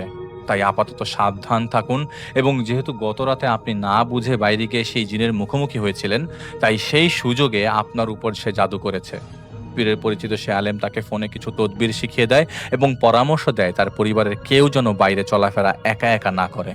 কিন্তু সেদিন রাতটাই ছিল বিভীষিকাময়। সেদিন রাতে পীর সেই আলেমের পরামর্শ মোতাবেক আমল করা শুরু করে দেয় এবং আমল করে ঘুমিয়ে গেলেন। উনি ঘুমিয়েছিলেন, হঠাৎ করে কিছু তাকে বিছানা সহ এক পাশ কাত করে ফেলে দেয় এবং তিনি বিছানার নিচে চাপা পড়ে যান। তিনি শুনতে পান তার ছোট মেয়ে, ছোট ছেলে, তার স্ত্রী, বড় মেয়ে, মেয়ের জামাই প্রচন্ড আর্তনাদ করছে। তিনি নিজেও চিৎকার করছিলেন। তখন তিনি শুনতে পান কেউ টেনে হিচড়ে তার পরিবারের সদস্যদের তার বাড়ির ডাইনিং রুমে এনে বসিয়ে দিয়ে বলেন, একদম চুপ হয়ে বসে থাক তোরা, না হলে তোদের জবাই করে ফেলে দিব, তোদের বাড়ির পাশের পুকুরে ফেলে রাখবো। তখন পীর বলছিলেন, আমাকে পারলে মার, আমাকে আটকে রেখে আমার পরিবারকে ভয় দেখাচ্ছিস, পারলে আয়। পীর এটা বলার সাথে সাথে তার উপর থাকা বিছানাটা কেউ সরিয়ে ফেলে এবং পীরকে উপরে টেনে তুলে ঘাড় ধরে এবং তাকে নিয়ে যায় ডাইনিং রুমে। পীর দেখতে পান তার পরিবারের সবাই সেই ঘরের কোনো একটা কোণে বসে আছে। তখন পীর দেখতে পেলেন অজস্র কালো কালো ছায়া মূর্তি তাদের ঘিরে রেখেছে। তাদের চোখগুলো ছিল লাল, পুরো ঘরটা যেন গরম। পীর ভয় পেয়ে গেল। তিনি তার পরিবার সবাইকে ডাকলেন, কিন্তু কেউ ডাকে সাড়া দিল না। তিনি শুনতে পেলেন একটা কালো ছায়া মূর্তি তার পরিবারকে বলছে, এই তোরা কাঁদিস না, এই নে শাবল কোদাল, খুঁড়ে ফেল তোদের বাবার কবর। পীর মরে গেছে, ওকে মাটি দিতে হবে। গরমে ফুলে গেছে তোদের বাবার শরীর, পচতে শুরু করেছে, দিন হওয়ার আগেই মাটি দিয়ে দে, নইলে মানুষজন জেনে যাবে পীর তো মরেই গেছে, পচেও গেছে। তখন সবাই ছিছি করবে, দাফন দিতে কেউ আসবে না কাছে গন্ধে, তোদেরকেই দাফন কাফন করতে হবে। পীর তাজ্জব হয়ে শুনতে লাগলেন এবং চিৎকার করে তার ছেলে মেয়ের জামাইকে ডাকতে লাগলেন, এই তোরা এগুলা শুনিস না, আল্লাহর ডাক, আল্লাহ আয়াতুল কুরসি পড়। ঠিক এই কথা যখনই তিনি বললেন, তিনি ঠিক তখনই বুঝতে পারলেন তিনি তো কথা বলছেন ঠিকই, কিন্তু কোনো শব্দ তার মুখ থেকে বের হচ্ছে না। তিনি দেখলেন তার কিশোর ছেলে এবং মেয়ের জামাই সেই জিনদের দেওয়া শাবল কোদাল দিয়ে সেখানে ডাইনিং রুমের পাকা ফ্লোরেই কবর খুঁজছে। তিনি দেখলেন যারা কবর খুঁড়ছে তারা শাবল বা কোদাল দিয়ে না করে হাত দিয়েই কবর খুঁড়ছে।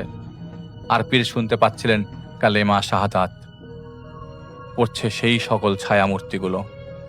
তিনি দেখলেন তাকে 4টি ছায়ামূর্তি তাদের কাঁধে তুলে নিল। তারা তাকে সদ্য খোঁড়া সেই কবরে শুইয়ে দিল। পীর শুনতে পাচ্ছিলেন, কিন্তু কিছু করতে পারছিলেন না। তিনি মনে মনে সূরা ইয়াসিন পড়তে লাগলেন, কিন্তু তিনি শুনতে পেলেন সেই ছায়ামূর্তিগুলোর মধ্যে একজন বলল, তুই যত কিছুই করিস না কেন, আজ তুই বাঁচতে পারবি না। তখন তিনি দেখলেন একটা বেজি সেই ছায়ামূর্তি পীরের বুকের উপর ছেড়ে দেয়, ওর মাটি ছিটাচ্ছে, তার কোমর অবধি মাটি চাপা পড়ে যায়। তখন সেই বেজিটা পীরের হাতে কামড় দিয়ে দিল। কিছুক্ষণ পর তিনি জ্ঞান হারিয়ে ফেলেন।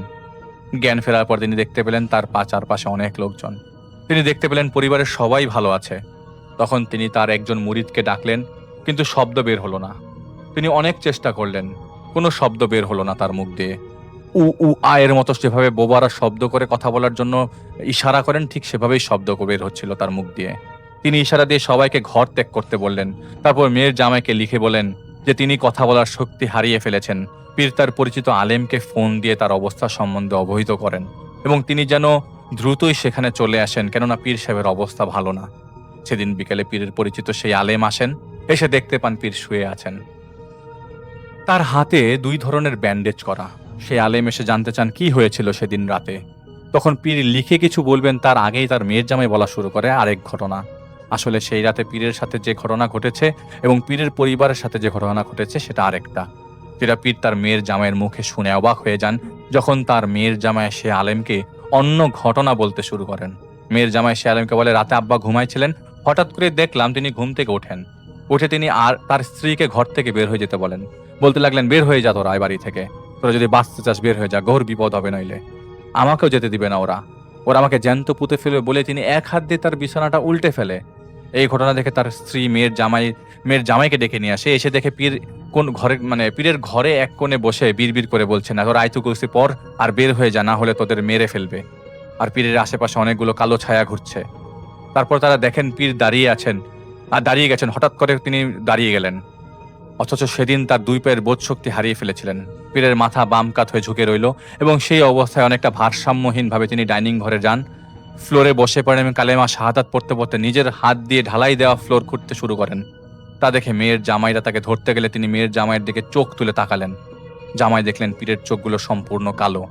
তা দেখে পীরের ছোট ছেলে তাদের বাড়িতে থাকা অন্যান্য মুরিদদের ডেকে নিয়ে আসেন। তারা এসে দেখে তিনি তার হাত দিয়ে অনেকখানি ঢালাই দেওয়া ফ্লোর খুঁড়ে ফেলেছেন। তার হাত রক্তাক্ত। তিনি মাটি খুঁড়ছিলেন এবং তার উপরে সেই মাটিগুলো ফেলছিলেন, তার নিজের উপরে মাটিগুলো ফেলছিল। পীরের মুরিদরা তখন দোয়া দুরুদ পড়ছিল জোরে জোরে এবং বেশ কয়েকজন সাহস করে তাকে ধরে ফেলে। তাকে ধরা মাত্রই তিনি তার ডান হাতে কামড় দিয়ে বেশ হয়ে পড়ে যান। পরে তাকে পরিষ্কার করে বিছানায় নেওয়া হয়। সবকিছু শুনে সেই আলেম পীরকে বলে, পীর সাহেব, আগেও বারবার মানা করেছিলাম আপনাকে এই বোতলে জিন আটকানো থামান। মেইন সমস্যা এখানেই। মনে করে দেখেন তো গত 2-3 মাসে আপনি এমন কোনো জিনকে বোতলবন্দি করেছিলেন কিনা যার খুব পাওয়ারফুল? পীর ইশারায় দিয়ে বোঝান যে তার কিছুই মনে নাই। সেই রাতে সেই পীর আলেম পীরকে বসায়, তার উপরে প্রভাব থাকা জিনকে ডেকে আনবেন সমস্যা জানার জন্য। জিনকে ডাকার প্রক্রিয়া শুরু হয় এবং 1 মিনিটের মধ্যে পুরো বাড়িতে তাণ্ডব শুরু হয়ে যায়। দরজা জানালায় সপাটে লাথি মারার শব্দ, পশু পাখির শব্দ, বাতাসের শব্দ, হাড়ি পাতিল ছুঁড়ে মারার শব্দ, এবং সেই পীর তখন ভারী গলায় অট্ট হাসি দিয়ে শুরু করতে থাকে। সে আলেম দোয়া দরুদ পড়তে লাগলেন, কিন্তু কিছুতেই কাজ হচ্ছিল না। সে আলেমকে পীরের উপর ভর করা জিন বলতে লাগলেন, দেখলাম তোর ছেলেটা ভারতের দেওবন্দে পড়ালেখা করছে। এরপর ফিসফিসে সে আলেমকে বলে, তোর ছেলেকে ছাদ থেকে ফেলে দিলে কেমন হবে বলতো? ফেলে দেই? যদি ছেলেকে বাঁচাতে চাস তবে এখান থেকে চলে যা, পীরকে আমরাই মেরে ফেলবো। এই দেখে তার প্রমাণ, এই দেখ তার প্রমাণ। সেই বলেই পীরের এক হাত দিয়ে তার নিজের একটা চোখ উপড়ে ফেলে তা হাতে নিয়ে সেই আলেমের দিকে বাড়িয়ে দেয়। বলে, ধর নিয়ে যা প্রমাণ। কেউ যদি আসিস ওকে বাঁচাতে পীরকে, তবে ওর শরীরের এক একটা অংশ এভাবে কেটে কেটে পাঠাবো। এত কিছু দেখে সেই আলেম সেখান থেকে পালিয়ে যায় এবং পীর তার উপড়ানো চোখ হাতে নিয়ে তার পরিবারের সদস্যদের দেখাতে লাগে এবং বলতে লাগলেন, চলে যা, তোদেরও এই হাল হবে। তখন সেই রাতে তার পরিবারের বাড়ি থেকে বের হয়ে যায়। এদিকে পীরের হুঁশ ফিরে আসে। হুঁশ আসার পর তিনি দেখলেন পুরো বাড়িতে তিনি একা, আর তার সামনে তার পরিবারের সবার লাশ পড়ে আছে। একটা ছায়ামূর্তি তাকে বলে, তুই নিজের হাতে এদের মেরেছিস, এখন এদের দাফন করতে হবে। পীরের মাথায় কিছু কাজ করছিল না। তিনি দেখতে লাগলেন তার পরিবারের সদস্যদের লাশ কবরে নামানো হয়েছে, আর তিনি তা দেখে উনি দৌড় দিয়ে সেই ঘর থেকে বেরিয়ে যান। বাইরে বেরিয়ে তিনি দেখতে পান অসংখ্য ছায়ামূর্তি দাঁড়িয়ে আছে। তিনি বেহুশ হয়ে পড়ে যান। তার ঘুম ভেঙে যায়। তিনি নিজেকে আবিষ্কার করেন তার এক মুরিদের বাড়িতে। তিনি দেখলেন তিনি এখন কথা বলতে পারছেন, হাঁটতে পারছেন, সবকিছু করতে পারছেন। তিনি অস্বস্ত হন তার পরিবারকে, তার পরিবার সুস্থ দেখে। তিনি সবকিছু বলেন তিনি গত 2 রাতে যা যা দেখেছেন। সেদিন তিনি বিশ্রাম নিচ্ছিলেন। বিকেলের দিকে তার ছোট ছেলে হঠাৎ একটা গাছের নিজের মাথা নিজে বাড়ি মারছিল এবং চিৎকার করে বলছিল, পীরের বাচ্চা, তুই যদি ফিরে না আসিস আজ এখানে এভাবেই তোর ছেলেকে মেরে ফেলবো। এই বলতে থাকে এবং সেই গাছের নিচে নিজের মাথা নিজেই বাড়ি মারতে থাকে এবং রক্তাক্ত করা অবস্থা। অনেক তাকে টেনে সেখান থেকে সরিয়ে আটকে রাখে। পীর এসে দোয়া দুরুদ পড়তে থাকে তার ছেলের উপর। পীর তখন সুস্থ, হাঁটতে পারছে, সবকিছু করতে পারছে, কিন্তু তখনই ছেলেটার খিঁচুনি শুরু হয়, মুখ দিয়ে ফেনা আসতে শুরু হয়। তা দেখে পীর তার ছেলেকে জড়িয়ে ধরে বলে, কি চাস তোরা? আমার ছেলেকে ফেরত দে, বল কি চাস? তখন ছেলের ভেতর থেকে জিন বলে ওঠে, তোর বাড়িতে তুই ফিরে আয়, যদি ফিরে আসিস তাহলে তোর ছেলেকে ছেড়ে দেব। উনি ছেলেকে বাঁচানোর জন্য বলেন, আমি যাব। এটা বলার পর জিন তার ছেলেকে ছেড়ে দেয়। পীর ঢাকার এক হুজুরের কাছে তার মেয়ের জামাইকে পাঠিয়ে দেন এবং ফোন দিয়ে তার সমস্যার কথা বলেন এবং সাহায্য চান। পীর বুকে কোরআন ঝুলিয়ে আল্লাহর নাম নিয়ে সেই বাড়িতে ফেরত যান, তার নিজ বাড়িতে। কোরআন সাথে থাকার কারণে জিনগুলো কিছু করতে পারেনি তার। তিনি জিজ্ঞেস করেন, কি চাস তোরা? কেন আমার কাছে এমন করছিস? কেন এরকম করছিস আমার সাথে? আমি যদি তোর কারোর কোনো আত্মীয়কে বন্দি করে থাকি তাহলে বল, আমি ছেড়ে দিব তাকে। আমার বাড়ি ছেড়ে চলে যা। সেই জিনরা তাকে বলে, এইখানে একটা কবর তুই খুঁড়বি যতদিন লাগে, যদি না খুঁড়িস তবে তোর ছেলে মেয়েদের কবর খুঁড়তে হবে। উনি বললেন, কবর কেন খুঁড়বো? সেই জিনরা বলে, আমাদের অনেক ক্ষতি করেছিস তুই, আমরা তোকে শাস্তি দিব।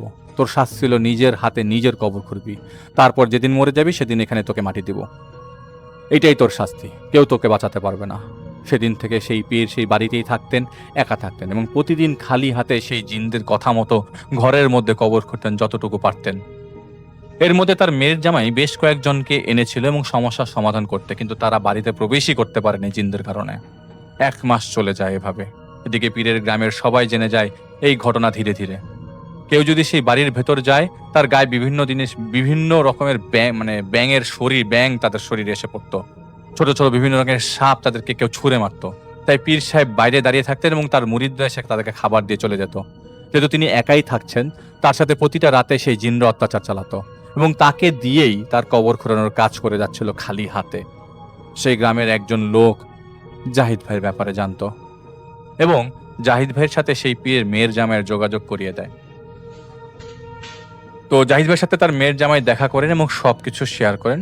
জাহিদ ভাই সবকিছু শুনে আন্দাজ করে নেয়, যেহেতু তিনি জিন বোতলে বন্দি করতেন, তাই হয়তো অন্যান্য জিনেরা যোগসাজশে তার উপর প্রতিশোধ নিচ্ছে। রাতে জাহিদ ভাই আমির সাহেবকে পীরের নাম ঠিকানা দেয় এবং জাহিদ ভাই আমির মানে জাহিদ ভাই জিনকে, এবং সবকিছু খুলে বলে, উনি অপেক্ষা করতে বলে চলে যান। প্রথম কথাটি হলো, জ্ঞান অনেক সময় জ্ঞানী ব্যক্তিকে অহংকারীতে পরিণত করতে পারে। সে না জানি কত বছর যাবত এভাবে বোতলে জিন বন্দির কাজ করে এসছে, তা সে নিজেই বলতে পারবে। যেই আসতো তাকেই বোতলে ভরে ফেলতো, এটা ছিল তার জ্ঞানের অপব্যবহার। সে জানতো কোনো একদিন বড় বিপদ হবে, আজ তাই হয়েছে। তার বন্দি করা জিনদের আত্মীয় স্বজনরা বেশ কয়েকবার চেষ্টা করেছে তার উপর হামলা করতে, কিন্তু বন্দি স্বজনদের উদ্ধার করতে, কিন্তু তার তাবিজ প্রতিদিন পুতার কারণে তারা পারত না। তাই তারা তার চেয়ে বেশি শক্তিশালী বেশ কয়েকজন জিনের সাহায্য নেয়। তারপরও কাজ না হয়, তারা বেদুইন জিনদের কাছে যায়, যারা মরুভূমিতে বাস করে দল বেঁধে। আরবের বেদুইনরা যেমন বিভ্রান্ত এবং আক্রমণাত্মক ছিল, এরাও তেমন স্বভাবের। তাদের মধ্যে যারা প্রবীণ তারা অনেক আক্রমণাত্মক এবং শক্তিশালী, তার মায়া জাদু জানতো। সেই বন্দি জিনদের আত্মীয়রা তাদের সাথে চুক্তি করে এখানে তাদেরকে নিয়ে এসেছে।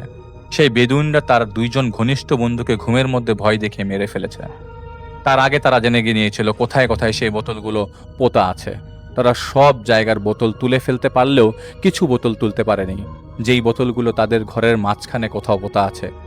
যে কোনো কারণে তারা তুলতে না পেরে পীরকে এখন জোর করিয়ে সেই বোতলগুলো উদ্ধার করার চেষ্টা করছে। আর পীর এবং পীরের পরিবারের সাথে যা হয়েছিল আসলে তা ছিল মায়াজাল। তারা তাদের চোখে জাদু করে এক একজনকে এক একটি দেখাচ্ছিল। তারা যদি চায় আমরা তাদের সাহায্য করব এবং যা করার দ্রুত করতে হবে। আমির সাহেব অপেক্ষা করতে বলেন, ভাইকে বলেন যে একদিন পর চলে যেও, তুমি আসো এখানে। এবং জাহিদ ভাই আমির বলে যে তুমি রোজা রাখবে সেদিন, তোমাকে একাই যে সেই পীরের বাড়ি থেকে বের করে আনতে হবে। জাহিদ ভাই আমির তাকে বলছে, এবং জাহিদ ভাই বলে আমি যদি একা যাই তবে তো আমার ক্ষতি করতে পারে। তো জাহিদ ভাই আমির বলেন যে তোমাকে একাই যেতে হবে, শরীর বন্ধ করে যাবে, মন শক্ত রেখে যাবে, সেই পীরকে বের করে আনতে হবে। তিনি জাহিদ ভাইকে কিছু জমজমের পানি দেন এবং একটা ছোট্ট বোতলে দেন এবং বলে দেন সেখানে যাই কিছু হোক না কেন জাহিদ ভাইকেই বের করে আনতে হবে ওই পীর সাহেবকে। রাত হলে উনি আসবেন এবং তার সাথীদের নিয়ে। তো জাহিদ ভাই একদিন পর সেখানে যায়, তার পরিবারের সাথে কথা বলে। আগেও জাহিদ ভাই বলেছেন যে জাহিদ ভাই যা বলেছিল যে জাহিদ ভাই দেখলে বোঝে মানুষের অবস্থা কি, সেই এলাকার অবস্থা কি, সেই বাড়ির অবস্থা কি। কারণ যেই ধরনের কাজ জাহিদ ভাই করে তা দেখলে মনে হবে জাহিদ ভাইকে দিয়ে হবে না এটা। হঠাৎ করে একটা ধাক্কা লাগে, সেই ধাক্কাটা তারা খায় জাহিদ ভাইকে দেখে, এবং তারা কিছুটা কানাঘুষা করছিল জাহিদ ভাইকে নিয়ে, যাতে জাহিদ ভাই তাদের চেহারা দেখেই বুঝতে পারে যে ঘটনা খারাপ এই জায়গায়। এবং জাহিদ ভাই তাদের চেহারা দেখে বুঝতে পারছিল যে তারা বুঝে গেছে জাহিদ ভাই এখানে আসছে এবং জিনিসটা খারাপ হতে পারে। তো জাহিদ ভাই আমির সাহেবের কথা মতো পীরের এক মুরিদের সাহায্য নিয়ে সেই বাড়ির সামনে যে দাঁড়ায়। সত্যি বলতে মনে মনে ভয় লাগছিল না জাহিদ ভাইয়ের, এবং কোনো জিনিসের মুখোমুখি যে এর আগে হয়েছিল এটাতে কেমন একটা ভয় লাগছিল না। জাহিদ ভাই শরীর বন্ধ করে সেই বাড়িতে ঢোকে, দেখতে পায় ঘর ভর্তি ব্যাঙ এদিক ওদিক লাফাচ্ছে। বিকেলের আলোতেও অন্ধকার লাগছিল। জাহিদ ভাই কিছু শব্দ শুনতে পায় গুনগুনানোর। জাহিদ ভাই অনুভব করছিল কিন্তু ভয় পাচ্ছিল না, এবং ঘরের ভেতর ঢুকে দেখে যে পীর সাহেব বসে আছে, কালো টি শার্ট লুঙ্গি পরে চেয়ারে হেলান দিয়ে কি যেন পড়ছে। জাহিদ ভাই ডাকলো, পীর সাহেব আমি জাহিদ, ঢাকা থেকে এসেছি, আপনাকে এখান থেকে আমার সাথে যেতে হবে। উনি উত্তর দিলেন না।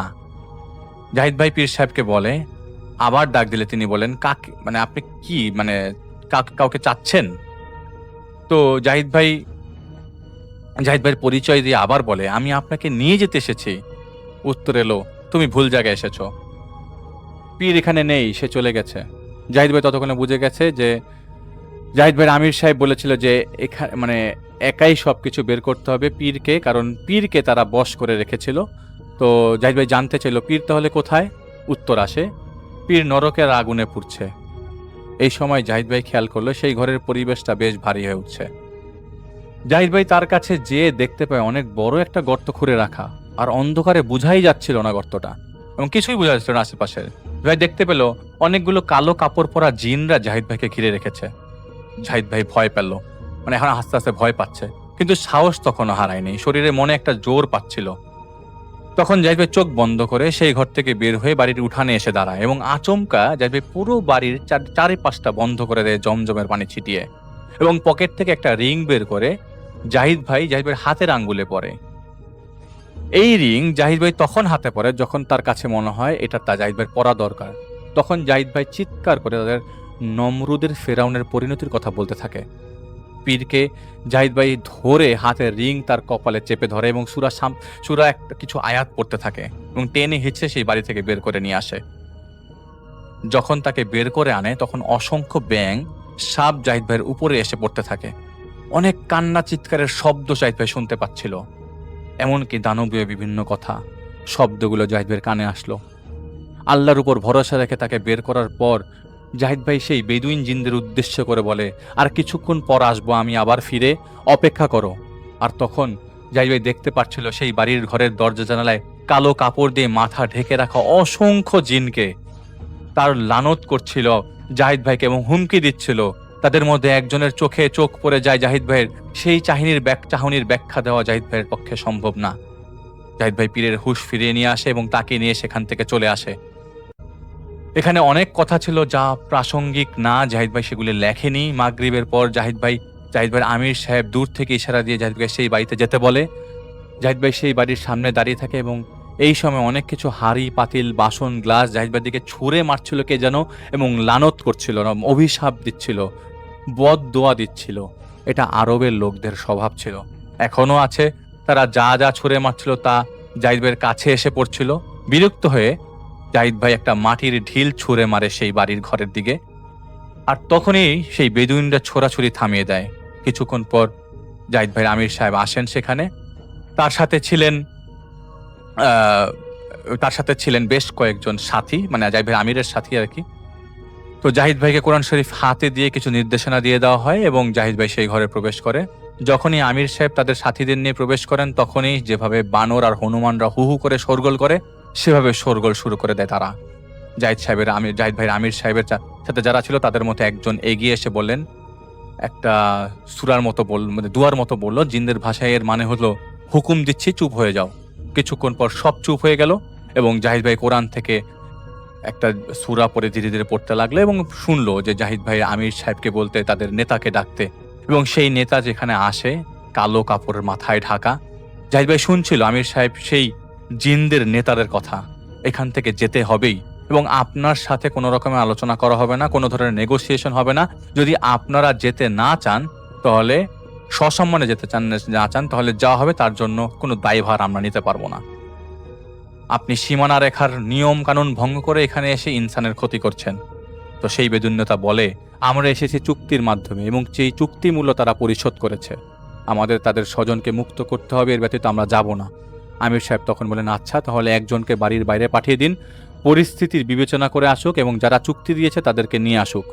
বেদুইন নেতার নির্দেশে একজন বাইরে যায় এবং যে সাথে করে চুক্তি যারা করেছিল তাদের নিয়ে আসে। জাহিদ ভাই শুনতে পায় আমির সাহেবকে বলতে, এখনই এই চুক্তি বাতিল করো বেদুইনদের সাথে, তোমাদের স্বজনদের আমরা খুঁজে বের করে মুক্তি দিয়ে দিব। তোমাদের স্বজনদের নিয়ে কারোর ক্ষতি না করে এক নিঃশ্বাসে যত দূর পারো ততটুক অঞ্চল, মানে ততটুক দূরে চলে যাও, এরকে প্রবেশ করতে পারবে না এর ভেতরে। মানে যদি তারা এক নিঃশ্বাসে 1 কিলোমিটার দূরে যেতে পারে তবে সেই দূরত্ব পর্যন্ত তারা আসতে পারবে এর পরবর্তীতে, এর বেশি আসতে পারবে না। তো জাহিদ ভাই তার প্রসিডিউর শেষ করে ততক্ষণে এখানে অনেক কথা হয়েছিল যা লেখা সম্ভব হয়নি। 6 ঘন্টা ধরে আলাপ আলোচনার পর বেদুইন নেতা চলে যায়। বেশ কয়েকজন রকচটা বেদুইন জিন যেতে না চাওয়ায় তাদের উপর জমজমের পানি ছেটানো হয় এবং সেই রাতে সেই বাড়ি থেকে বেদুইনরা চলে যায়। পরদিন থেকে সেই পীরের তার বাসায় আর কোনো ধরনের সমস্যা ছিল না। বেদুইনরা চলে যাওয়ার পরদিন সন্ধ্যার পর জাহিদ ভাই এবং জাহিদ ভাই আমির সাহেব সেই বাসায় ঢুকে পীরের মেয়ের জামা এবং 2 জন মুরিদকে নিয়ে জাহিদ ভাই আমির সাহেবের নির্দেশ মোতাবেক আরো 6 ফুট গর্ত করে 34টি বোতল পাওয়া যায়, যার মধ্যে 7টি ভাঙা ছিল। সেই বোতলগুলো তুলে বড়ই পাতা সিদ্ধ পানি দিয়ে ধুয়ে রেখে দেওয়া হয় এবং জাহিদ ভাইয়ের সামনেই এখানে আরো কিছু প্রসিডিউর শেষ করে কিছু জিনিস পরে 90 বার ফু দেওয়া হয় এবং রাত 3টার দিকে বোতলবন্দি জিনদের আত্মীয়রা আর ক্ষতি করবে না এবং ক্ষতির ষড়যন্ত্র করবে না এই বিশ্বাস দিয়ে বেদুইনরা সেই বাড়ির ভেতর থেকে 8টা বড় গর্ত খুঁড়েছিল পীরকে দিয়ে, সেই গর্তগুলো ভরিয়ে দেওয়া হয় এবং 10-12 দিন পর পীর সাহেব তার পরিবার সহ সেই বাড়িতে ফিরে আসে এবং সেই আগের মতো তিনি তার দরবার খুলেন এবং তার পরিচালনা শুরু করেন। কিন্তু তফাৎ ছিল একটাই, তিনি আর কোনো রকম ঝাড়ফুঁক করতে পারবেন না এবং করবেন না। পীর জানতো যে একদিন তার ক্ষতি হবে, কারণ জিনদের বন্দি করবে, তার স্বজনরা বসে থাকবে, এমন তো হবে না। তাই সেই প্রতিদিন তাবিজ পুঁতে দিত এবং জাহিদ ভাইয়ের এই কাহিনীগুলোকে বাঁচার জন্য আর কি। তো এইটাই ছিল ঘটনা। জাহিদ ভাই ওনার কাজটা করে দিয়েছেন। নাম বলতে চাচ্ছি না। আমার এক আন্টির ফ্ল্যাট ছিল, বাসাটা খুব সুন্দর আর অনেক বড়। ওরা ফ্যামিলিতে 4 জন, সাথে আরেকটা আন্টি থাকতো, মোট 5 জন। ওদের সাথে ওই বাসায় তেমন কোনো সমস্যা হয় না। মাঝে মাঝে চেয়ার টেবিল নড়াচড়া করার শব্দ পেত এবং এটা প্রত্যেকটা ফ্লোরই নিয়মিতভাবে অনিয়মিতভাবে হতো, যেটা স্বাভাবিক মনে করতো ওরা।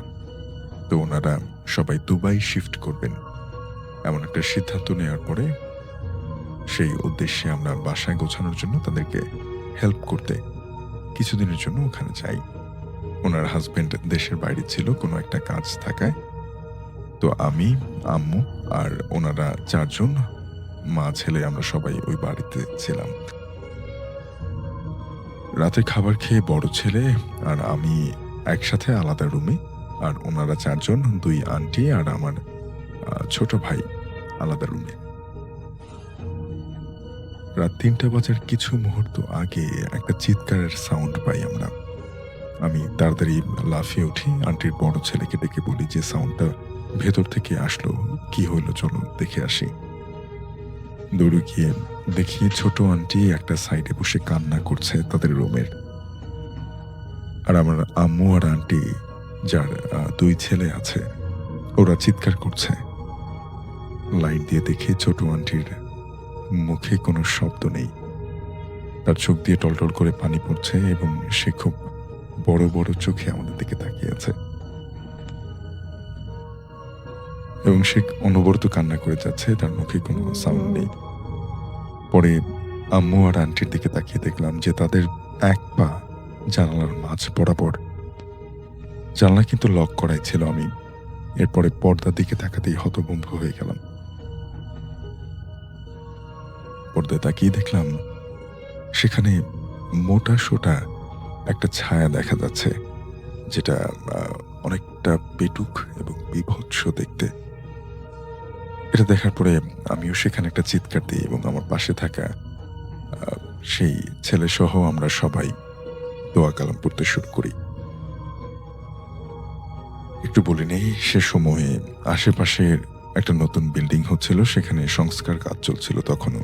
তাই এলাকাটা পুরোটাই নির্জন ছিল। আমরা এতজন মানুষ সেখানে চিল্লাচিল্লি করলেও অন্য কেউ শুনে সেখানে আসেনি এবং রাতও অনেক হয়ে গিয়েছিল।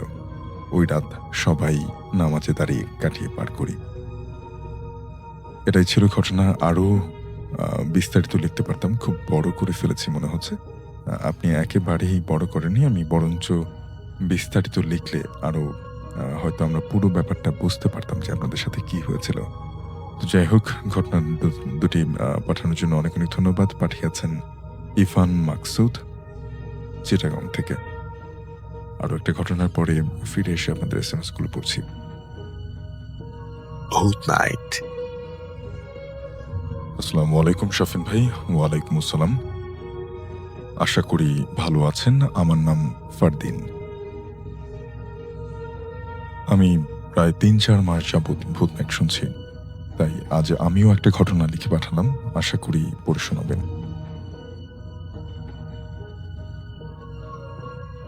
ঘটনাটি প্রায় 13-14 বছর আগে আমার বাবা এবং আমার বাবার বন্ধুর সাথে ঘটে যাওয়া।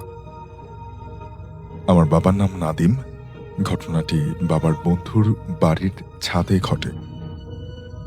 বাড়িটা তখনকার সময়ে 2 তলা বাড়ি ছিল, 2 তলাতেই ছাদ, এবং তাদের বাড়িটি অনেক পুরনো ছিল। বাড়িটি বাবার বন্ধুর দাদার ছিল। তাতে বোঝা যাচ্ছে যে বাড়িটা কতটা পুরনো, এবং সেই ছাদে আগে থেকেই প্রায়শই প্যারানর্মাল বিভিন্ন ঘটনা লক্ষ্য করা যেত। ঘটনাটা আমি আমার আব্বুর ভাষাতেই বললাম।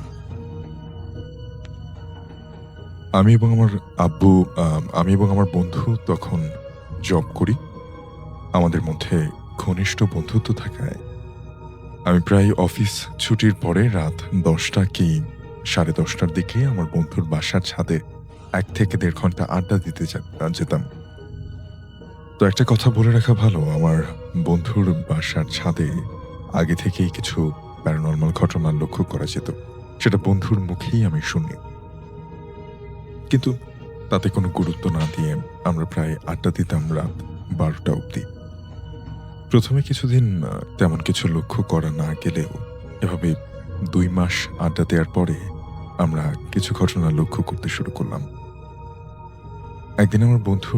একদিন আমার অফিস দ্রুত ছুটি দেয়ায় ছাদে গিয়ে আগের থেকে একা একা বসে অপেক্ষা করছিলাম বন্ধুর জন্য।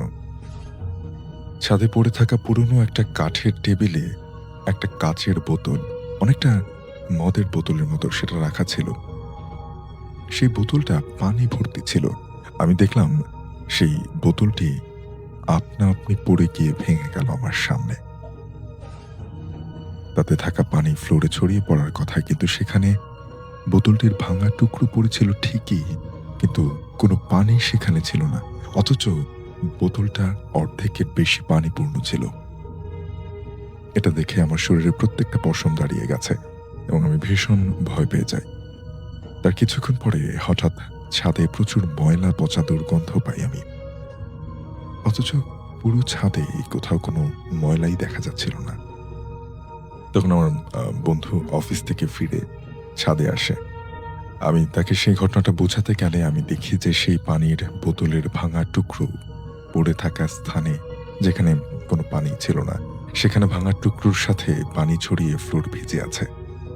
অর্থাৎ তিনি যেটা দেখছিলেন যে তার চোখের সামনে ছাদের উপরে একটা কাঠের টেবিলের উপরে একটা পানির বোতল, কাঁচের বোতল রাখা রয়েছে। তো সেই বোতলটা তিনি দেখলেন চোখের সামনেই পড়ে গেল ফ্লোরে। অথচ সেটা ভাঙার পরে কাঁচের টুকরো ছড়িয়ে পড়ল, সেখান থেকে কোনো পানি আসলে ফ্লোরে পড়েনি। তার বন্ধু যখন আসলো, সে যখন তার বন্ধুকে এই পুরো ঘটনাটি বলল, তারপরে যখন আবার তাকালো সেখানে দেখলো যে পানিগুলো ফ্লোরটা ভিজিয়ে রেখেছে, মানে ফ্লোরটা ভিজে গেছে, তার মানে পানি পড়েছে। ঘটনাটা দেখে কোনোভাবেই আমি নিজেকে আর বিশ্বাস করাতে পারলাম না। আমি বন্ধুর সাথে এই ঘটনাটি খুলে বললে সে বিষয়টাকে উপেক্ষা করে, যেহেতু তার কাছে আর কোনো প্রমাণ ছিল না যে পানিটা ভাঙার পরেও বোতল সেখান থেকে পড়েনি, ফ্লোরটা ইতিমধ্যে কিন্তু ভিজে গেছে, এমনটা বলছিলেন। তখন হঠাৎ করে আচ্ছা, এর কিছুদিন পরে একদিন আমার বন্ধু আমাকে অফিস থেকে ফিরে তার ছাদে ডাকে, যার জন্য আমি সেদিন অফিস ছুটির পরে বন্ধুর বাসার ছাদে যাই। তখন রীতিমতো আমরা আড্ডা দেওয়া শুরু করি। এর মধ্যে হঠাৎ করে কোত্থেকে যেন প্রচন্ড বেলি ফুলের ঘ্রাণ আসতে শুরু করে। আমি বিষয়টা লক্ষ্য করলে আমি বন্ধুকে জিজ্ঞেস করি যে তাদের ছাদে কোনো বেলি ফুল গাছ লাগানো হয়েছে কিনা, আমি তো এর আগে দেখিনি। তখন বন্ধু বলে যে ছাদে একটা মেহেদি গাছ যেটা সবসময় দেখেছে সেটা ছাড়া আর কোনো গাছ নেই।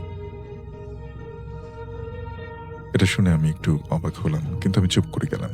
ধীরে ধীরে সেই সুগন্ধটি বাড়তে শুরু করলো, অর্থাৎ বেলি ফুলের গন্ধটা বাড়তে শুরু করলো। তখন বন্ধু বিষয়টা বুঝতে পারায় বন্ধু আমাকে ছাদ থেকে নামিয়ে আনে এবং আমাকে বাসায় ফিরে যেতে বলে। সেদিন আমরা আর আড্ডা দিইনি। এরপর থেকে আমি বন্ধুর বাসার ছাদে আড্ডা দিতে যাই না, কারণ আমি বুঝে গিয়েছিলাম সেখানে খুব খারাপ কিছু আছে। এই ঘটনা ঘটার ৭ থেকে ৮ দিন পর আমি আমার বন্ধুর মুখে শুনি যে সে এক রাতে ছাদে গিয়ে চেয়ারে বসে সিগারেট পান করছিল। তার পাশে আরেকটা চেয়ার রাখা ছিল। সে সিগারেটের ধোঁয়াটা সেই চেয়ারের সামনে ছাড়ে এবং দেখতে পাই সাধারণত যেভাবে সিগারেটের ধোঁয়াটা বাতাসে ছড়িয়ে পড়ার কথা, কিন্তু ধোঁয়াটা তেমন ভাবে ছড়াচ্ছে না। একটা ছড়ানোর সময় দুই দিকে ফেটে যাচ্ছে, অর্থাৎ কোনো একটা বস্তুর পাশ দিয়ে, বস্তুর উপর আপনি যখন ধোঁয়া ছাড়েন বা ধোঁয়া দেখেন, সেটা যেমন বস্তুর গায়ে লেগে দুই দিক থেকে ছড়িয়ে যায়, ঠিক তেমনটা। এবং আবারও প্রচন্ড কোনো কিছুতে ধোঁয়াটা দুদিকে ফেটে যাচ্ছে, যেন অদৃশ্য কোনো কিছুতে ধোঁয়াটা বাধা পেয়ে দুপাশে ফেটে যাচ্ছে। ওই চেয়ারটার উপরে যখন তিনি ধোঁয়াটা দিলেন, তখন দেখলেন যে ধোঁয়াটা আসলে ২ দিক থেকে চলে যাচ্ছে। চেয়ারটার ভেতরে কিছু আছে এমনটা মনে হচ্ছিল। এরপর সে একেবারে ভয় এবং নিছকই মজার জন্য সেই অদৃশ্য জিনিসটাকে বলে ফেলে যে, "আমি আমার কাজ করছি, তুইও তো নিজের কাজ কর।" এটা বলার পরে তার জীবনের একটা অন্যতম ঘটনা ঘটে যায়। সে দেখে যে লক্ষ্য করল তার পাশের সেই চেয়ারটা আস্তে, আস্তে করে দূরে চলে গেল এবং একসময় সে চেয়ারটা ছাদের একটা কোণায় পৌঁছে গেল সে ছাদে থাকা অবস্থাতেই। এই দৃশ্য দেখে আমার বন্ধু ভীষণ রকম ভয় পেয়ে যায়। এই ঘটনাটি আমি শোনার পরে তাদের বাসার ছাদে যাওয়া একদমই বন্ধ করে দিই। এমনকি সেও নিজের বাসার ছাদে আর আড্ডা দিতে না। ভাইয়া, এটাই ছিল আমার ঘটনা। সেই বাড়িটি এখনো আছে। কিন্তু এখন সেই বাড়িটি ৬ তলা একটা বিল্ডিং এ পরিণত হয়েছে। আছেন। আমি আজকে যে ঘটনাটি আপনাদের সাথে শেয়ার করব সেটা আমাদের খুলনার ঘটনা। আমার দাদু বাসা খুলনাতে। তো যেটা হয় ২০১৭ সালে কুরবানি ঈদের ভ্যাকেশনের জন্য আমাকে বলা হয় যে আমি ঢাকার বাইরে ইউনিভার্সিটিতে পড়াশোনার জন্য ছিলাম। তো আমার বাবা-মা আমাকে বলেন যে আমি যেন ইউনিভার্সিটি থেকে সরাসরি আমার দাদু বাসাতে চলে যাই ঈদ করতে। কারণ তারা ঢাকা থেকে ১০-১৫ দিন আগে যাবে। তো ভালো কথা, আমি খুব নরমাল একটা দিন থাকে আমি ট্রেনে করে যাচ্ছিলাম। তো হঠাৎই দুপুরবেলা শুনি যে আমার দাদি স্ট্রোক করে।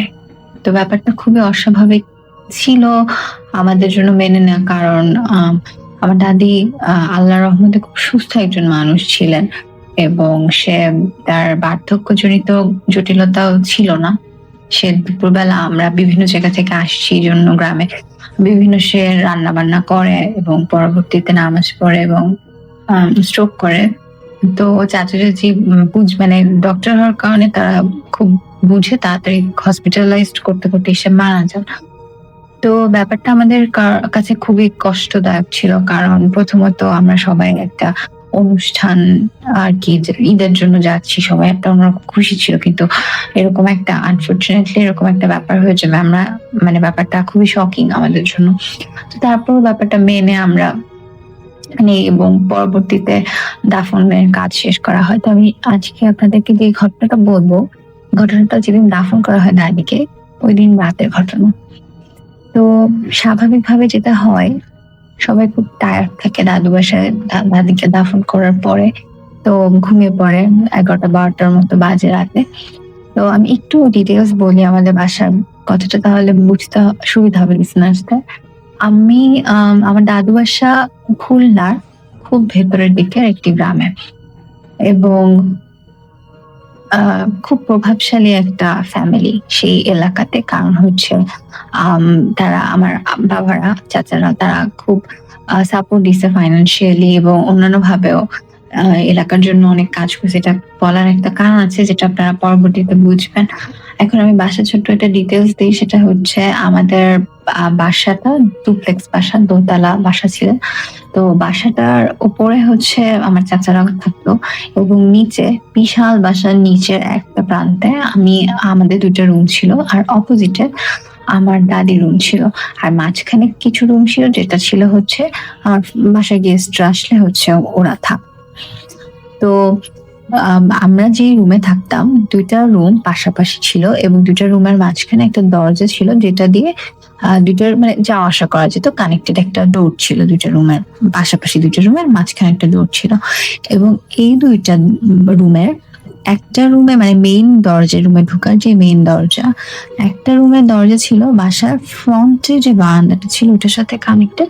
আর আরেকটা যে রুম ছিল ওইটা ছিল বাসার ব্যাক সাইডে, মানে দরজাটা বাসার ব্যাক সাইডের সাথে কানেক্টেড, মানে ব্যাক সাইডের যে বারান্দাটা ওই সাইডে কানেক্টেড। তো আমার বাবা আর আমার ছোট বোন টায়ার্ড হয়ে থাকার কারণে তার ওই যে বাসার যে ব্যাক সাইডের যে মানে যে ব্যাক সাইডের যে ওই রুমটাতে আমার বাবা আর আমার বোন ঘুমিয়ে গেছে। তো আমি আরেকটা রুমে ছিলাম পাশের রুমটাতে। তো আমার মা বলে যে আমাকে তুমি হচ্ছে একটু দরজা জানালা লাগাই দাও, ঘুমিয়ে পড়বো আমরা, এরকম একটা ব্যাপার। তা আমি খুবই একটা রেগুলার নাইট আমার জন্য ফোন দিতেছিলাম, আমার ফ্রেন্ডের সাথে কথা বলতেছিলাম বিভিন্ন ব্যাপারে, ওরা আমাকে কনসোল করতেছিল আমার দাদির জন্য। তো কথা বলতে বলতে কথা বলতে বলতে যেটা হয়, আমাকে যেহেতু আম্মু বলছে জানালা লাগাতে, আমি ফোনটা রেখে আমি যাই। তো গ্রামের বাড়ির জানালাগুলো তো এখন যেরকম সব জানালা থাই গ্লাস অলমোস্ট, তো আমার দাদু বাসার জানালাগুলো হচ্ছে কাঠের ছিল। তো পাল্লাটা কি হয় যে গ্রিলের মানে ভিতর দিয়ে হাতটা ঢুকিয়ে, যে বাইরের দিকে থাকে জানালাটা, গ্রিলের ওই ফাঁকটা দিয়ে হাতটা বাড়িয়ে হচ্ছে পাল্লাটা ধরে টান দিলে জানালাটা লাগাতে হবে। আরেকটা জিনিস বলে রাখি, সেটা হচ্ছে ওই সাইডটা ছিল মানে আমাদের বাসাটা পুরা একটা বিশাল দেয়াল দিয়ে পুরোটা বাসা এবং বাউন্ডারি দেয়া। তো আমি যেটা করলাম সেটা হচ্ছে আমি হচ্ছে জানলা লাগাচ্ছি, তো বের করছি আমার হাতটা যখন, আমি খুবই নর্মাল ভাবে খুবই রেগুলার একটা কাজ, এটা আমি সব সময় করি দাদু বাসায় গেলে সব সময়ের কাজটা আমার, যে আমি জানলাগুলো লাগাই ঘুমানোর সময়। তো আমার মধ্যে ভয় ভীতি এরকম কিছুই কাজ করতেছিল না, খুবই রেগুলার একটা জিনিস যেটা আমি করি। তো আমি হাতটা বাড়াইছি, আমি যেটা দেখলাম সেটা হচ্ছে একটা মহিলা শাড়ি পরা, আহ, দেখা যাচ্ছে না তার চেহারাটা ঠিক দেখা যাচ্ছে না, একটা অবয়ব, একটা শাড়ি পরা একটা অবয়ব জাস্ট স্লাইড করে চলে গেল। তো স্লাইড করে চলে গেল। এখন আমি না এত বেশি ভয় পাই, আর যেটা হয় একটা জিনিস যখন আপনাকে মানে আপনার সাথে ধরেন একটু টাচ করে চলে গেল, তখন আপনার যে একটা বাতাস যে সরে গেল বা একটা ছোঁয়া যে চলে গেল না, এই ব্যাপারটা আমি খুব ক্লিয়ারলি বুঝতে পারি। আর আমি এতখানি ভয় পাই যে আমি প্রচন্ড জোরে চিৎকার দিই, because the vision was very clear যে একটা জিনিস সরে গেল। আমি দেখলাম যে স্লাইড করে এরকম একটা যে লুকাচুরি খেলছে এরকম, যে আমি দেখলাম আমার হাতটা বাড়ালো, ওটার সাথে আমার একটু ধরলাম, মানে একটা টাচ লাগলো এবং সেটা আমার টাচটা কারণে সে সরে গেল, সরে দেয়ালের দিকে চলে গেল, আমি দেখতে পাচ্ছি না এখন। আমি প্রচন্ড ভয় পাই এবং আমি হাতটা বের করে আমি একটু শক্ত হয়ে যাই এবং অনেক জোরে চিৎকার দিই। তো আমার চিৎকার আমার আম্মু আসে, আমার আব্বু আসে, তারা খুব অবাক হয়, কারণ হচ্ছে আমি ভীতু মেয়ে না, আমি ইউজুয়ালি খুব ছোটখাটো ব্যাপারে ভয় পাওয়ার মতো মেয়ে না। তো আমার আম্মু আব্বু এসে বলে যে কি হয়েছে, তো আমি আম্মু আব্বুর সাথে কথা না বলে আমি না ভাবতেছি যে এটা কি চোর ছিল বা এটা কি কুকুর। আমি ফার্স্টে ভাবলাম যে এটা কি চোর, মানে যেটা আমি বলি এটা চোর হওয়ার সম্ভাবনা নাই, কারণ হচ্ছে প্রথমত আমাদের বাসার চারিদিকে যে দেয়ালটা সেটা অনেক উঁচু, সেই দেয়ালটার টপকায় যদি একটা মানুষ যাওয়া আসা করে, এটা খুব মানে আমরা খুব ভালোভাবে বুঝতে পারবো। দ্বিতীয়ত আমি বলেছি যে আমাদের বাসা খুব প্রভাবশালী বাসা সেই এলাকার, এবং আমার বাবা চাচারা অনেক কাজ করেছে এলাকার জন্য। তো আমাদের বাসায় যে কেউ চুরি করতে আসবে এটা আসলে মানে মানে অনেকটাই অবাস্তব এবং মানে কল্পনা করা যায় না।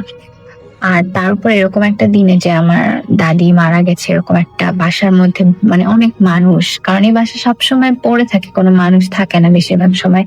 তো এটা এরকম দিনে চোর আসার কথা না, স্পেশালি এখন যদি চোর আসে সে অবশ্যই দেয়াল টপকে আবার যাবে, কিন্তু মানে আমরা তো দেখলাম কেউই ছিল না ওখানে।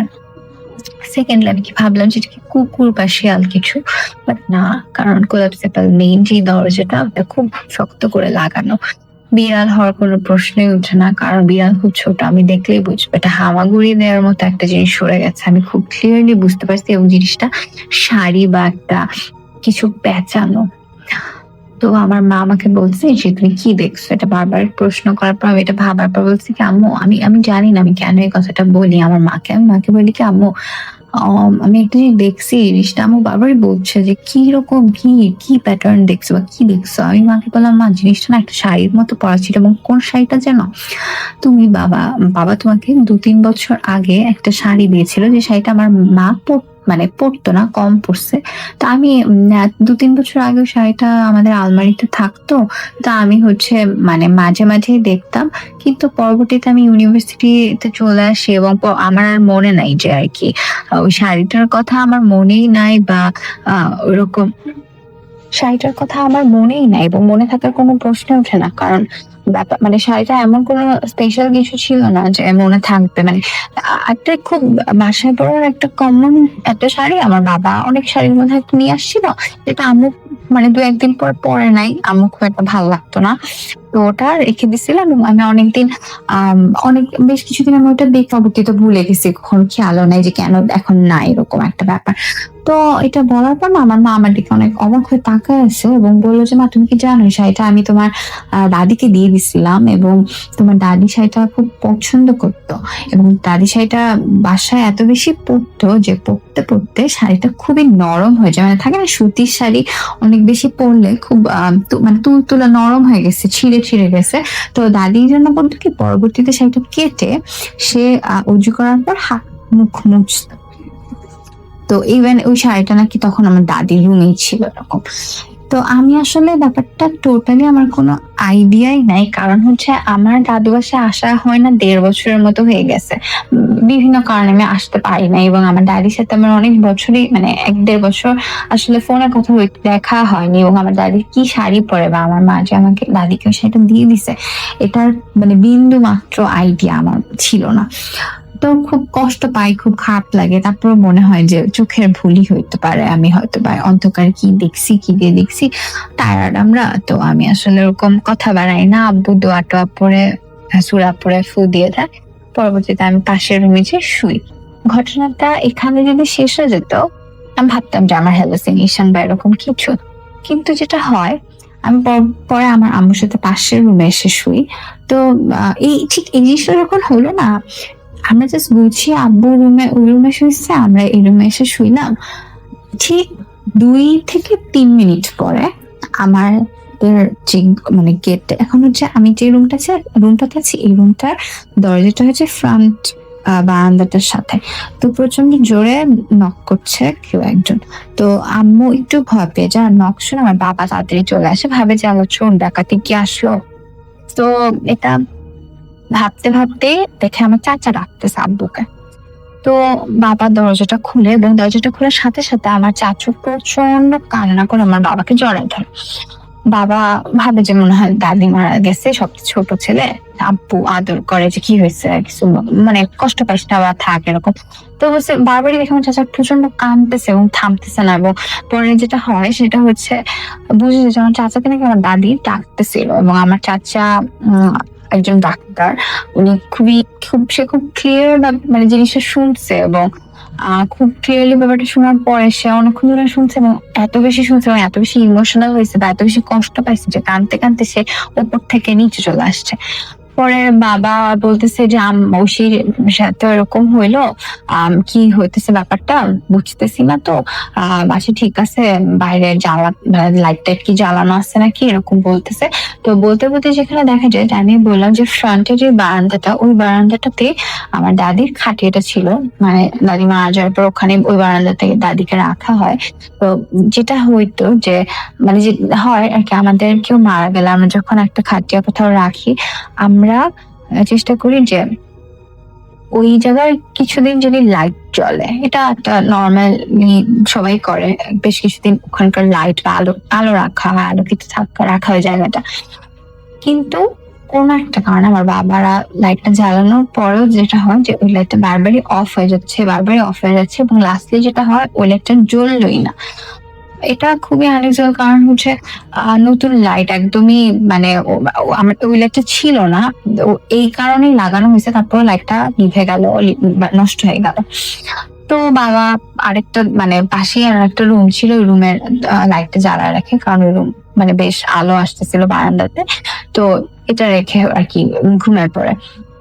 বিশেষ করেন ভাইয়া প্রতিটা মানে রাতের একটা সময় কাটছে প্রচন্ড কুকুরের চিৎকার, প্রচন্ড শিয়ালের চিৎকার, আর্তনাদ, কুকুরের যে আর্তনাদ করেন, আমাদের 2-3টা কুকুর ছিল বাসার ফ্রন্টের দিকে থাকতো, প্রচন্ড যে চিৎকার করতেছিল কুকুরগুলা, কান্নাকাটির মতো একটা সাউন্ড আসতেছিল, কুকুরদের গোঙানি যে একটা আওয়াজ আছে না ওটা।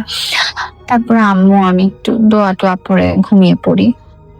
সকালবেলা যেটা হয় দেখি সবাই খুব বিধ্বস্ত, ঘুম থেকে হচ্ছে অবশ্যই দাদি মারা যাওয়ার একটা কষ্টতা আছে, কিন্তু সেটা হচ্ছে বেশি কথা মানে থাকে না যে ঘুম হয় নাই রাতে বেশিরভাগেরই, এরকম একটা ব্যাপার। পরে দেখা গেল যে সবাই এরকম দেখছে, যে কেউ দেখতেছে যে কেউ একজন একটা শ্যাডো বা কাউকে ডাকছে, এরকম একটা ব্যাপার।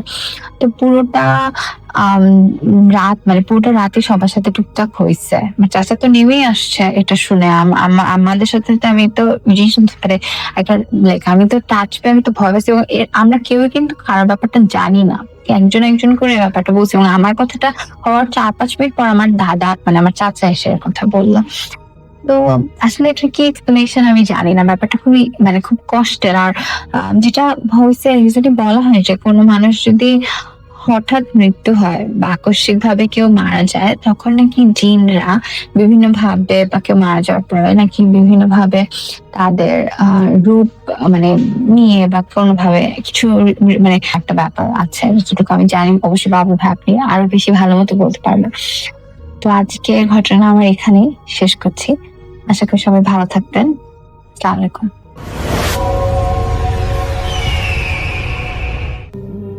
কয়েকদিন আগে রাতে 2:30 আমি লাইট নিভিয়ে মাত্র নিজের বিছানায় শুতে গেলাম। জানালা খোলা, দক্ষিণা হাওয়া বয়ে চলেছে, চোখের পাতায় লজ্জাপতির পাতার মতো লেগে এসেছে। আধো ঘুম আধো জাগরণ, হঠাৎ কি জানি একটা বাসার পেছনে তৈরি হওয়া নতুন বিল্ডিং থেকে জানলার পাশ ঘেঁষে ছাদের সিঁড়ি দিয়ে চলে গেল। ঘুটঘুটে অন্ধকারের মধ্যে কিছুই পরিষ্কার দেখা যাচ্ছে না। আমি জানালা বন্ধ করে ঘুমিয়ে পড়লাম। অর্থাৎ কয়েকদিন আগে রাত 2:30টার মতো বাজে এমন একটা সময় একটা আন্ডার কনস্ট্রাকশন বিল্ডিং থেকে দেখা গেল যে সেখানের ছাদের সিঁড়ি দিয়ে কিছু একটা চলে গেল। এবং তিনি যেটা দেখলেন, যিনি ঘটনাটা পাঠিয়েছেন আমাদেরকে, শাকিল আহমেদ, এরপরে তিনি জানালা বন্ধ করে ঘুমিয়ে গেলেন। মধ্যরাতে অনুভব করলাম কোনো একটা এলোকে সে আমার শরীরে লম্বা চুলের স্পর্শে শিহরিত করে দিচ্ছে। আমার ঘুমটা ভেঙে গেল। আমি এখন বিছানায় বসে আছি, শরীরটা হালকা ঘামাচ্ছে। ঘরের ভেতরে একটা দমকা হাওয়া জানলার দিক থেকে বয়ে গেল, কিন্তু জানলাটা তো বন্ধ। হাওয়াটা থেমে যাওয়ার কথার সাথে সাথে আচ্ছা, জানলাটা বন্ধ, হাওয়াটা থেমে যাবার সাথে সাথে একটা কিশোরীর কণ্ঠে আমি খিলখিল হাসির আওয়াজ শুনলাম। আমি প্রচন্ড রকম ঘাবড়ে গিয়ে বললাম যে কে কে ওখানে। হঠাৎই সেই হাসিটা থেমে গিয়ে একটা নূপুরের ঝুনঝুন শব্দ তুলে আমার মনে হলো যে কেউ জানলার পাশ থেকে নাচতে নাচতে চলে গেল। এখন শব্দটা একটু দূর থেকেই হচ্ছিল। মনে হচ্ছে কেউ নূপুরের সুরে তালে তালে পুরো ছাদ জুড়ে নেচে বেড়াচ্ছে। আমি বাতি জ্বালিয়ে দরজা খুলে ছাদের সিঁড়ির সামনে এসে দাঁড়ালাম। ঘুটঘুটে অন্ধকার, চারিদিকে কিছুই দেখা যাচ্ছে না, কোনো নূপুরের আওয়াজও নেই সেখানে। আমি আবার নিজের রুমে চলে এলাম। বাতির আলো নিভানোর কিছুক্ষণ পরে আমার আবার সেই নূপুরের শব্দ কানে এলো। এবার আমি সরাসরি রুমমেট সোহেল ভাইকে ডাক দিলাম। সোহেল ভাই এরকম করে ডাকলাম। সোহেল ভাই বললেন, শাকিল কি হয়েছে? আমি বললাম যে কে যেন বাইরে হাঁটছে। সোহেল ভাই বললেন যে ও কিছু না, তুই এদিকে আয়, আমার পাশ দিয়ে শুয়ে থাক। আমি মোটামুটি গুটি সুটি মেরে সোহেল ভাইয়ের পাশে শুয়ে আছি, আর একইভাবে সেই নূপুরের আওয়াজের শব্দ শুনছি। হঠাৎ কিছুক্ষণ পরে চোখ হলো আর একটা শব্দ। এটা অনেকটা ভয়ঙ্কর একটা শব্দ। আমার মনে হচ্ছে কেউ সারা শরীরে শিকল পেঁচিয়ে এই বিল্ডিং থেকে এসে ধুমধাম বিকট শব্দ তুলে পুরো ছাদটাকে কাঁপাচ্ছে। অর্থাৎ শরীরে যদি শিকল দিয়ে পেঁচানো হয় তারপরে যেরকম একটা শব্দ হবে। তিনি প্রথমে বলছিলেন যে নূপুরের মতো শব্দ শুনছিলেন, কিন্তু এবার সেখান থেকে সেই শব্দটা কিছুটা পরিবর্তিত হয়ে মনে হচ্ছে যে কোনো ব্যক্তি, তার সারা গায়ে শিকল রয়েছে, এমন কেউ ছাদের উপরে খুব জোরে আওয়াজ করছে। এই বিকট শব্দে পুরো ছাদটা কেঁপে যাচ্ছে এমন মনে হচ্ছিল আমার। ওই বিল্ডিংয়ে যে সমস্যা ছিল তা আমার জানা ছিল না, কিন্তু এরকম কোনোদিন তো হয়নি। নূপুরের শব্দটা অনেক আগেই শেষ হয়ে গেছে, তবে শেষ হওয়ার আগে আমি একটা কিশোরীর আর্তনাদের মতো শব্দ শুনতে পেলাম। ঘটনাটি কয়েকদিন আগেই ঘটে যাওয়া, শেয়ার করলে খুশি হব। আসসালামু আলাইকুম প্রিয় লিসেনার্স, এতক্ষণ থেকে আপনাদেরকে অনেকগুলো ভয়ানক ভয়ানক ঘটনা শোনানো হয়েছে। যে ঘটনাগুলো ছিল আমাদের আজকের এপিসোডের সব থেকে স্পেশাল কিছু ঘটনাগুলো শুনে আপনাদের কেমন অনুভূতি সেটি কিন্তু জানিয়ে যাবেন আমাদের কমেন্ট সেকশনে। এই ঘটনাগুলো অনেক কষ্ট করে আমরা আপনাদের জন্য রেডি করেছি।